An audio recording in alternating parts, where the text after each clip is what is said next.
श्रीगुरुभ्यो नमः। हरि ओम।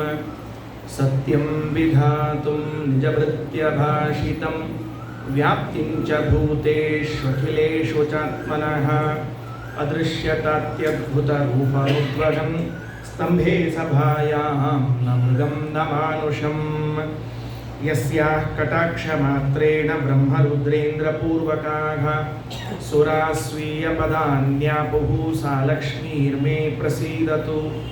प्रथमो हनुमान् नाम द्वितीयो भीमैव च पूर्णप्रज्ञस्तृतीयस्तु भगवत्कार्यसाधकः यस्य वाक्कामधेनुर्नः कामितार्थान् प्रयच्छति सेवेतं जययोगीन्द्रं कामबाणच्छिदं सदा अस्मद्गुरुसमारम्भां टीकाकृत्पादमध्यगां श्रीमदाचार्यपर्यन्तां वन्दे गुरुपरम्परां। ಶ್ರೀಗುರುಭ್ಯೋ ನಮಃ. ಹರಿ ಓಂ. ಪುರುಷೋತ್ತಮ ಯೋಗದ ವಿಚಾರವು ಚಿಂತನೆಯು ನಿನ್ನೆಯಿಂದ ಪ್ರಾರಂಭವಾಗಿದೆ. ಹೆಸರು ಮಾತ್ರ ಗೀತೆಯ 15ನೇ ಅಧ್ಯಾಯ ಪುರುಷೋತ್ತಮ ಯೋಗ ಅಂತ ಮುದ್ರಣ ಆಗಿದ್ದು, ಹ್ಯಾಂಡ್ ಬಿಲ್ನಲ್ಲಿ ಆಮಂತ್ರಣದಲ್ಲಿ ಮುದ್ರಣ ಆಗಿದ್ದು, ನಿನ್ನೆ ಯಾವ ಶ್ಲೋಕವೂ ಪ್ರಾರಂಭ ಆಗಿಲ್ಲ. ಕೇವಲ ಭಗವದ್ಗೀತೆಯ ಮಹಿಮೆ ಏನು, ಯಾವ ಕಾರಣಕ್ಕಾಗಿ ಅದರ ಅಧ್ಯಯನವನ್ನು ಮಾಡಬೇಕು, ಅದರಲ್ಲಿ ಬರುವ ವಿಶೇಷಗಳೇನು, ಇವುಗಳನ್ನು ತಿಳಿಯುವ ಪ್ರಯತ್ನ ಮಾಡಿತ್ತು. ಅದಾದ ಮೇಲೆ ಇವತ್ತು 15ನೇ ಅಧ್ಯಾಯವನ್ನು ನಾವು ಪಾರಾಯಣ ಮಾಡಿದರೆ, ಅದರ ಅರ್ಥವನ್ನು ತಿಳಿದುಕೊಳ್ಳುವ ಪ್ರಯತ್ನ ಮಾಡಿದರೆ ಏನು ಫಲ ಸಿಗಬಹುದು ಅಂತನ್ನೋದಕ್ಕೆ ಪದ್ಮಪುರಾಣದಲ್ಲಿ ಉಮಾಮಹೇಶ್ವರ ಸಂವಾದ, ಮಹಾಭಾರತದಲ್ಲೂ ಉಮಾಮಹೇಶ್ವರ ಸಂವಾದ ಅಂತನ್ನೋದು ಇದೆ. ಮಹಾಭಾರತದಲ್ಲಿ ಬಹಳ ದೀರ್ಘವಾಗಿ ಉಮಾಮಹೇಶ್ವರ ಸಂವಾದ ಬರ್ತದೆ. ಅಲ್ಲಿ ಬೇರೆ ಬೇರೆ ವಿಷಯಗಳನ್ನೆಲ್ಲ ಚರ್ಚೆಗೆ ತೆಗೆದುಕೊಂಡಿದ್ದಾರೆ. ಪದ್ಮಪುರಾಣದಲ್ಲಿ ಬರುವಂತಹ ಉಮಾಮಹೇಶ್ವರ ಸಂವಾದವು, ಇದರಲ್ಲಿ ಭಗವದ್ಗೀತೆಯ ಒಂದೊಂದು ಅಧ್ಯಾಯಗಳಿಗೂ ಏನು ಮಹತ್ವ ಇದೆ, ಇದನ್ನು ಕೇಳುವುದರಿಂದ ಏನಾಗ್ತದೆ, ಇದನ್ನು ಕೇಳುವುದರಿಂದ ಏನಾಗ್ತದೆ ಅಂತ ತಿಳಿಸ್ತಾ ಹೋಗ್ತಾರೆ. ಯಾರ್ಯಾರೋ ಮಾತಾಡಿದ್ರೆ ಅದಕ್ಕೇನೋ ಅಷ್ಟು ಬೆಲೆ ಇರ್ತಿತ್ತೋ ಇಲ್ಲೋ. ಈಗ ಯಾರ್ಯಾರು ಮಾತನಾಡ್ತಿದ್ದಾರೆ ಅಂತ ಕೇಳಿದರೆ, ಸ್ವತಃ ರುದ್ರದೇವರು, ಕೈಲಾಸವಾಸಿಗಳಾದ ರುದ್ರದೇವರು, ಮನೋನಿಯಾಮಕರು, ಅಂತಹ ರುದ್ರದೇವರು ಯಾರ ಬಳಿ ಹೇಳ್ತಿದ್ದಾರೆ ಅಂತ ಕೇಳಿದರೆ, ತನ್ನ ಹೆಂಡತಿ, ನೆಚ್ಚಿನ ಮಡದಿಯಾಗಿರುವಂತಹ ಪಾರ್ವತೀ ದೇವಿಯ ಮುಂದೆ ವಿಷಯಗಳನ್ನು ನಿರೂಪಣೆ ಮಾಡ್ತಾ ಬರ್ತಿದ್ದಾರೆ. ಅಂದಮೇಲೆ ಇದಕ್ಕೆ ಶಾಸ್ತ್ರದಲ್ಲಿ ಒಂದು ವ್ಯವಸ್ಥೆ ಇದೆ. ವಕ್ತಾನುಕೂಲ್ಯ, ಶ್ರೋತ್ರಾನುಕೂಲ್ಯ, ಪ್ರಸಂಗಾನುಕೂಲ್ಯ ಅಂತ ಕರೀತಾರೆ ಇದಕ್ಕೆ.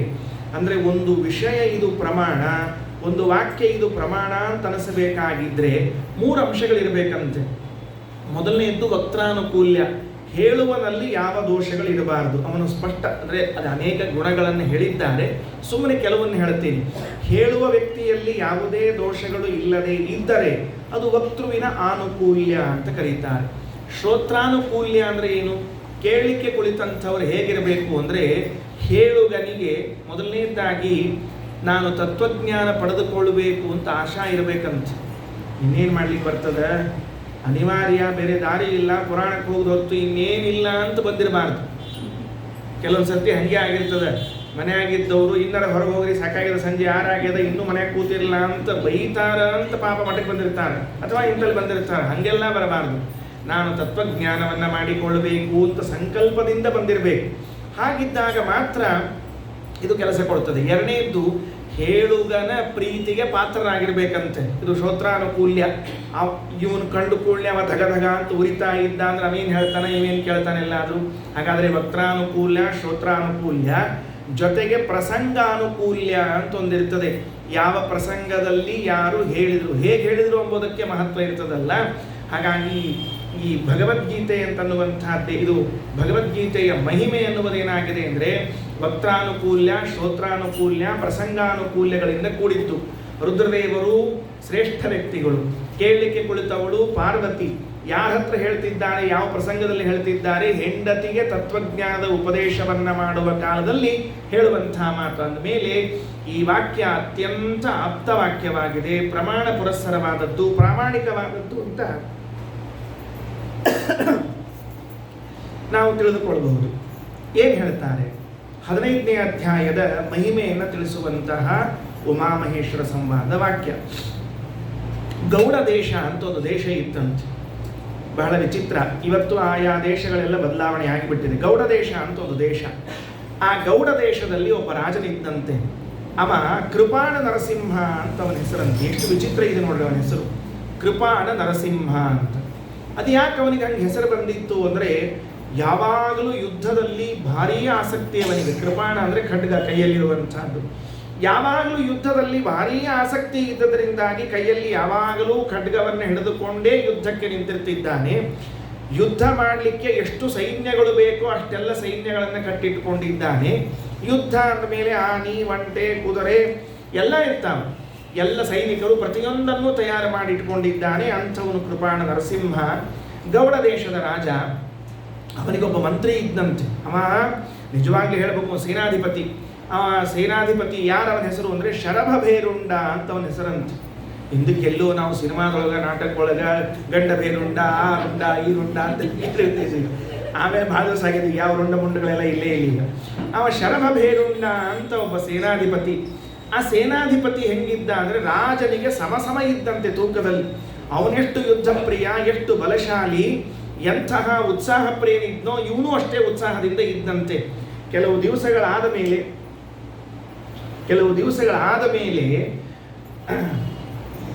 ಏನನ್ನಿಸ್ತು ಅವನಿಗೆ ಅಂದರೆ, ಯುದ್ಧ ಮಾಡ್ತಾ ಈ ರಾಜನ ಯುದ್ಧ ಪ್ರಿಯತೆಯನ್ನು ನೋಡಿದ, ಇವನ ಯುದ್ಧದಲ್ಲಿ ಭಾಗವಹಿಸಿದ್ದನ್ನು ನೋಡಿದ. ಅವನಂದ, ರಾಜನೇ ಎಲ್ಲ ಯುದ್ಧವನ್ನ ಮಾಡ್ತಾ ಗೆದ್ದುಕೊಂಡು ಹೋಗ್ತಿರೋದು ಏನದು, ನಾನು ಯಾಕೆ ರಾಜನಾಗಬಾರ್ದು? ನೋಡ್ರಿ ಹೆಂಗೆ ಬುದ್ಧಿವಂತವನಿಗೆ. ಟೈಮ್ ಕೆಟ್ಟಿತ್ತು ಅಂದ್ರೆ ಹಂಗಾಗ್ತಿರ್ತದೆ. ರಾಜನ ಜೊತೆಗೆ ಯುದ್ಧ ಮಾಡಿ ಸರಿಸಮನಾಗಿ ಯುದ್ಧ ಮಾಡಿದಾಗ ಅವನಿಗನಿಸ್ತದೆ, ಅವನು ರಾಜನಾಗಿರುವುದಕ್ಕಿಂತ ನಾನು ರಾಜನಾಗಿದ್ರೆ ಒಳ್ಳೆಯದು. ಅದಕ್ಕೆ ಉಪಾಯ ಏನು? ಮತ್ತು ಈಗಂತೂ ಅವನು ರಾಜನಾಗಿ ಬಿಟ್ಟಿದ್ದಾನೆ, ಈಗೇನು ಉಪಾಯ ಇಲ್ಲ. ಹಾಗಾದ್ರೆ ಏನು ಉಪಾಯ ಮಾಡಬೇಕು ಅಂದರೆ, ಅವನನ್ನು ಕೊಂದು ಬಿಡೋದೇ ಒಂದೊಳ್ಳೆ ಉಪಾಯ ಅಂತಿಷ್ಟು ಅನ್ಕೊಂಡ ಅಷ್ಟೇ. ರಾಜನನ್ನ ಕೊಂದು ಬಿಡಬೇಕು, ಕೊಂದ್ರೆ ನಾನು ರಾಜನಾಗ್ತೇನೆ, ಗೌಡ ದೇಶದ ರಾಜ ನಾನಾಗಬೇಕು. ಸಹಜದಲ್ಲಿ ನಾ ಶ್ರಮ ಪಡಬೇಕು, ಅವ ಫಲ ಉಣಬೇಕು ಅಂದ್ರೆ ಹೆಂಗಾಗ್ತದೆ? ಸೇನಾಧಿಪತಿ ನಾನು ಶ್ರಮ ಪಡ್ತಿದ್ದೇನೆ, ಅವನು ಹಾಯಾಗಿ ಊಟ ಮಾಡಿಕೊಂಡಿದ್ದಾನೆ. ಈಗ ಆಗೋದು ಬೇಡವೇ ಬೇಡ, ನಾನೇ ಯುದ್ಧ ಮಾಡಿ, ನಾನೇ ಗೆದ್ದು, ನಾನೇ ಫಲವನ್ನು ಉಣ್ತೀನಿ ಅಂತ ಅವನನ್ನು ಕೊಲ್ಲುವ ಪ್ಲಾನ್ ಹಾಕಿದ್ದಂತ ಅಷ್ಟೇ, ಬೇರೆ ಏನಿಲ್ಲ. ಮುಂದೆ ಕೆಲವೇ ದಿವಸದಲ್ಲಿ ಅವನೇ ಸತ್ತು ಹೋಗಿಬಿಟ್ಟ. ಯಾರು ಸತ್ತು ಹೋದ? ಈ ಶರಭಭೇರುಂಡ ಅಂತನೋ ವ್ಯಕ್ತಿ ಸತ್ತು ಹೋಗ್ಬಿಟ್ಟ. ಯಾಕೆ? ಕೊನೆಯಲ್ಲಿ ಈ ಕಥೆ ಕೊನೆಯಲ್ಲಿ ಬಂದಾಗ ಅದನ್ನು ಹೇಳ್ತೀವಿ. ಏನಾಗ್ತದೆ ಅಂದರೆ, ಕೃಷ್ಣ ಗೀತೆಯಲ್ಲಿ ಒಂದು ಮಾತು ಹೇಳಿದ್ದಾನೆ, ನಾವು ಯಾವುದಾದ್ರೂ ಒಂದು ಕೆಟ್ಟ ಕರ್ಮ ಮಾಡ್ತೀವಿ ಅಂತ ಹೊರಟ್ರೆ ಅದರ ಫಲ ಎಂದೂ ಒಳ್ಳೆಯದಾಗೋದಿಲ್ಲ. ನಾ ಸತೋ ವಿದ್ಯತೆ ಭಾವಃ ನಾಭಾವೋ ವಿದ್ಯತೆ ಸತಃ ಉಭಯೋನಪಿ ದೃಷ್ಟೋಂತಹ ಅನಯೋಸ್ತತ್ವದರ್ಶಿಭಿ ಅಂತ. ಅಸತ್ಕರ್ಮಗಳು ಅಂದರೆ ದುಷ್ಟಕರ್ಮಗಳು, ಕೆಟ್ಟ ಕೆಲಸಗಳು, ಅವುಗಳನ್ನು ಮಾಡಿ ಒಳ್ಳೆ ಫಲ ಬರುತ್ತೆ ಅಂತ ಕಾಯ್ತಾ ಕೂತ್ರೆ ಎಂದೆಂದೂ ಒಳ್ಳೆಯ ಫಲ ಬರುವುದಿಲ್ಲ. ವಿಚಾರವೇ ಮಾಡಬೇಡ್ರಿ. ಸತ್ಕರ್ಮವನ್ನ ಮಾಡಿ ಆದ ಮೇಲೆ ನಾನು ಇಷ್ಟೆಲ್ಲ ಸತ್ಕರ್ಮ ಮಾಡಿದೆ, ಆದರೂ ನನಗೆ ದುಷ್ಟ ಫಲ ಬಂತಲ್ಲ ಅನ್ನುವ ಭಾವನೆಯೂ ಬರಬಾರದು. ಕೃಷ್ಣ ಅಂತಾನೆ, ಎಂದೆಂದೂ ಹಾಗೆ ವಿಪರೀತ ಆಗುವುದಿಲ್ಲ. ಇವತ್ತು ನಾನು ಕೆಟ್ಟ ಕರ್ಮ ಮಾಡಿರಬಹುದು, ನಾಳೆ ದಿವಸ ಒಳ್ಳೆ ಫಲ ಉಣ್ತಿರಬಹುದು. ಕಾರ್ಯಕಾರಣ ಸಂಬಂಧ ಹೆಂಗೆ ಹೇಳಬಾರ್ದು? ನಿನ್ನೆ ಮಾಡಿದ ಕೆಟ್ಟ ಕೆಲಸಕ್ಕೆ ಇವತ್ತು ಒಳ್ಳೆಯ ಫಲ ಅಂತ ಲೆಕ್ಕ ಅಲ್ಲ. ಇನ್ಯಾವತ್ತೋ ಒಳ್ಳೆಯ ಕೆಲಸ ಮಾಡಿದ್ದು ಇವತ್ತು ಒಳ್ಳೆಯ ಫಲ ಉಣ್ತಿದ್ದೇನೆ, ನಿನ್ನೆ ಮಾಡಿದ ಕೆಟ್ಟ ಕರ್ಮದ ಫಲವನ್ನು ಇನ್ಯಾವತ್ತೋ ಉಣ್ತೀನಿ ಅಂತ ಅರ್ಥ ಮಾಡಿಕೊಳ್ಬೇಕು. ಯಾಕೆ ಅಂದರೆ, ಕರ್ಮ ಮಾಡಿದ ಮೇಲೆ ಅದು ಹಣ್ಣಾಗಲಿಕ್ಕೆ ಸಮಯ ತೆಗೆದುಕೊಳ್ಳುತ್ತದೆ. ಇದ್ದಕ್ಕಿದ್ದಂತೆ ಕರ್ಮ ಫಲ ಕೊಡುವುದಿಲ್ಲ. ಆದ್ದರಿಂದ ಇದೇ ಹಾಗೆ ಅತ್ಯುತ್ಕಟ ಪುಣ್ಯ ಪಾಪಗಳು ಫಲ ಕೊಡುತ್ತದೆ ಅಂತ ಶಾಸ್ತ್ರ ಹೇಳಿದ್ರು, ಇದಲ್ಲ. ಅಂತೂ ಅವನು ಸತ್ರೆ ಏನಾಗಿ ಹುಟ್ಟಿದ ವಿಚಾರ ಮಾಡ್ರಿ. ಅವನೊಂದು ಕುದುರೆಯಾಗಿ ಹುಟ್ಟಿದ್ದಂತೆ. ಆಶ್ಚರ್ಯ ನೋಡ್ರಿ, ಏನು ವಿಚಿತ್ರ. ಕುದುರೆ ಎಂಥ ಕುದುರೆ ಇತ್ತು ಅಂದರೆ, ಯಾರಾದರೂ ಆ ಕುದುರೆಯನ್ನು ನೋಡಿದ ಕೂಡಲೇ ಮೋಹಿತರಾಗಬೇಕಂತ. ಹತ್ತಿದ್ರೆ ಇಂಥ ಕುದುರೆ ಮೇಲೆ ಹತ್ತಬೇಕು ನೋಡಬೇಕಂತ. ಕೆಲವರಿಗೆ ಅನಿಸ್ತಿರ್ತದ್ರಿ, ಕುದುರೆ ನೋಡಿದಾಗೆಲ್ಲ ಹತ್ತಬೇಕು ಅನ್ನಿಸ್ತಿರಂಗಿಲ್ಲ, ಆದ್ರೆ ಕುದುರೆ ಹತ್ತುವ ಸಾಹಸ ಮಾಡಂಗಿಲ್ರಿ. ಇವ್ರು ಎಂದೂ ದೂರದಿಂದ ಕುದುರೆ ನೋಡಿರ್ತಾರೆ, ಫೋಟೋ ತೆಗೆಸ್ಕೊತಾರೆ, ಕುದುರೆ ಬಾಜುಕ್ ನಿಂತ್ಕೊಂಡು ಎಡಿಟ್ ಮಾಡಿ ಕುದುರೆ ಮೇಲೆ ಕೂಡ್ತಾರೆ. ಆದರೆ ಇವರೇನು ಕುದುರೆ ಹತ್ತಂಗಿಲ್ಲ. ಅಂತೂ ಆ ಕುದುರೆ ನೋಡಿದ ಕೂಡಲೇ ಅದು ಎಲ್ಲೋ ಒಂದು ಬೇರೆ ಕಡೆಗೆ ಇತ್ತಂತೆ.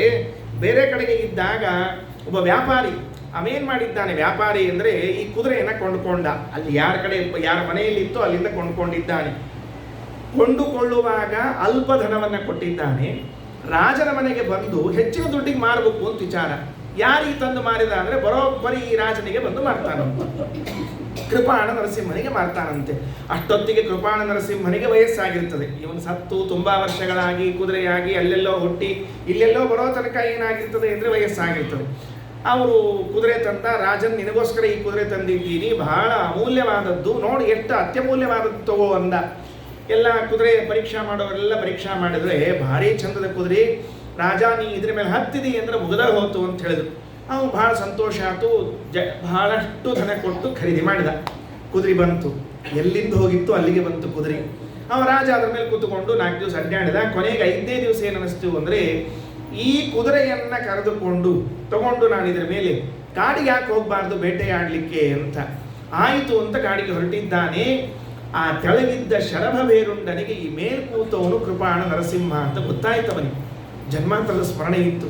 ಅವನಂದ, ನೋಡಿ ಹೆಂಗಿರ್ತದೆ ಅಂದರೆ, ದೈವ ಯಾರನ್ನ ಕೊಲ್ಲಬೇಕು ಅಂತ ಪ್ರಯತ್ನ ಮಾಡಿದ್ನೋ ಅವನ ಮೇಲೆ ಇವು ಕೂತ್ಕೊಂಡು ಹೋಗ್ತಿದ್ದಾನೆ. ಕಾಡಿನಲ್ಲಿ ಹೋಗ್ತಾ ಹೋಗ್ತಾ ಹೋದ್ರು, ಬಹಳಷ್ಟು ದೂರ ಹೋದ್ರು.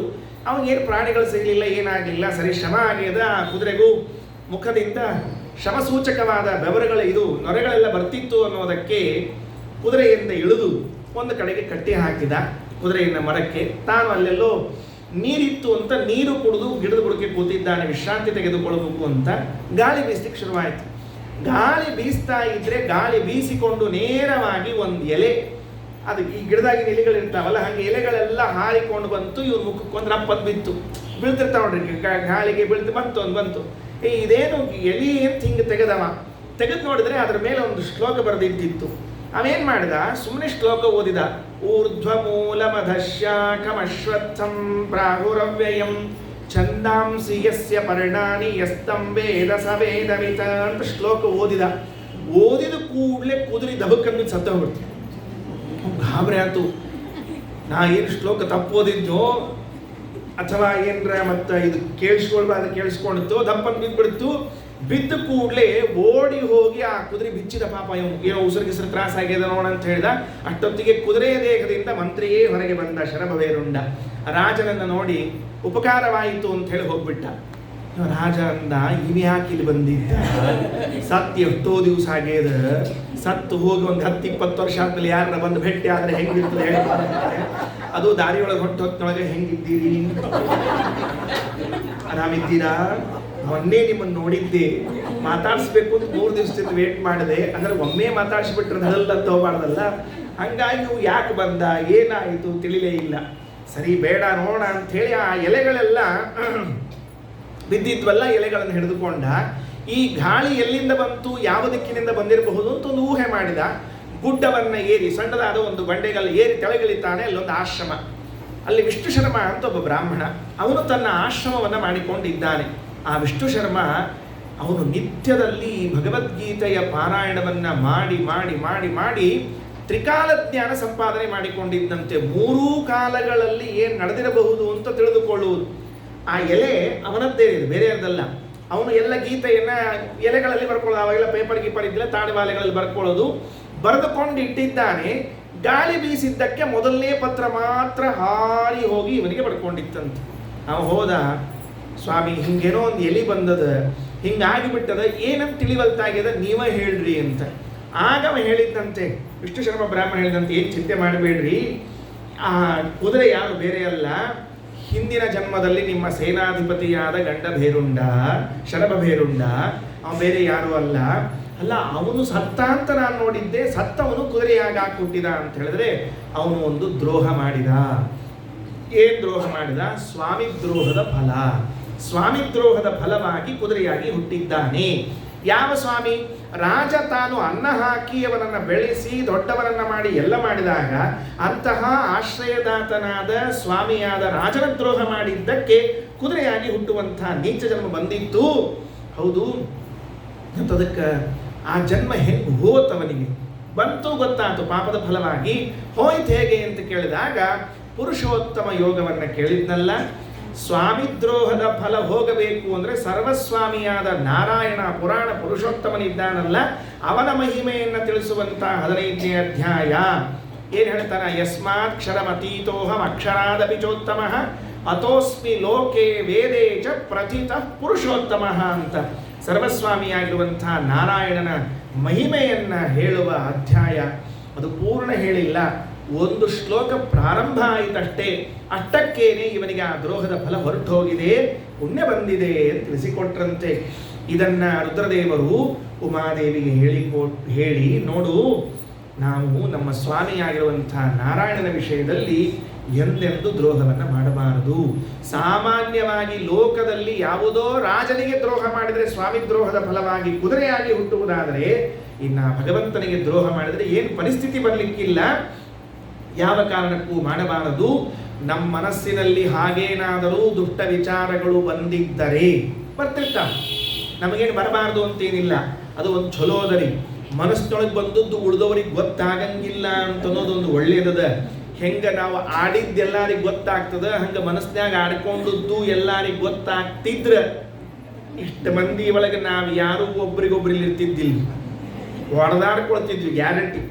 ಅಂದಮೇಲೆ ಮನಸ್ಸಿನೊಳಗೆ ಆಡಿಕೊಂಡಿದ್ರೆ ಅಂತಹ ದ್ರೋಹದ ಫಲಗಳೆಲ್ಲ ಹೋಗಬೇಕು ಅಂತಾದರೆ ಭಗವದ್ಗೀತೆ 15ನೇ ಅಧ್ಯಾಯದ ಪಾರಾಯಣವನ್ನು ಮಾಡಬೇಕು, ಸರ್ವಸ್ವಾಮಿಯಾದ ನಾರಾಯಣನ ಅನುಗ್ರಹವನ್ನು ಪಡೆಯಬೇಕು ಅಂತ ಹೀಗೆ ರುದ್ರದೇವರು ಒಂದು ಮಾತನ್ನು ತಿಳಿಸಿಕೊಟ್ಟಿದ್ದಾರೆ.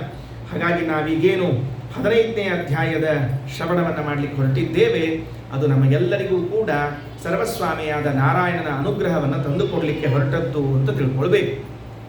ಇನ್ನು ಮುಂದೆ ನಿನ್ನೆ ಹೇಳುವಾಗ ಒಂದು ಶ್ಲೋಕವನ್ನು ಹೇಳಿದ್ದೆ.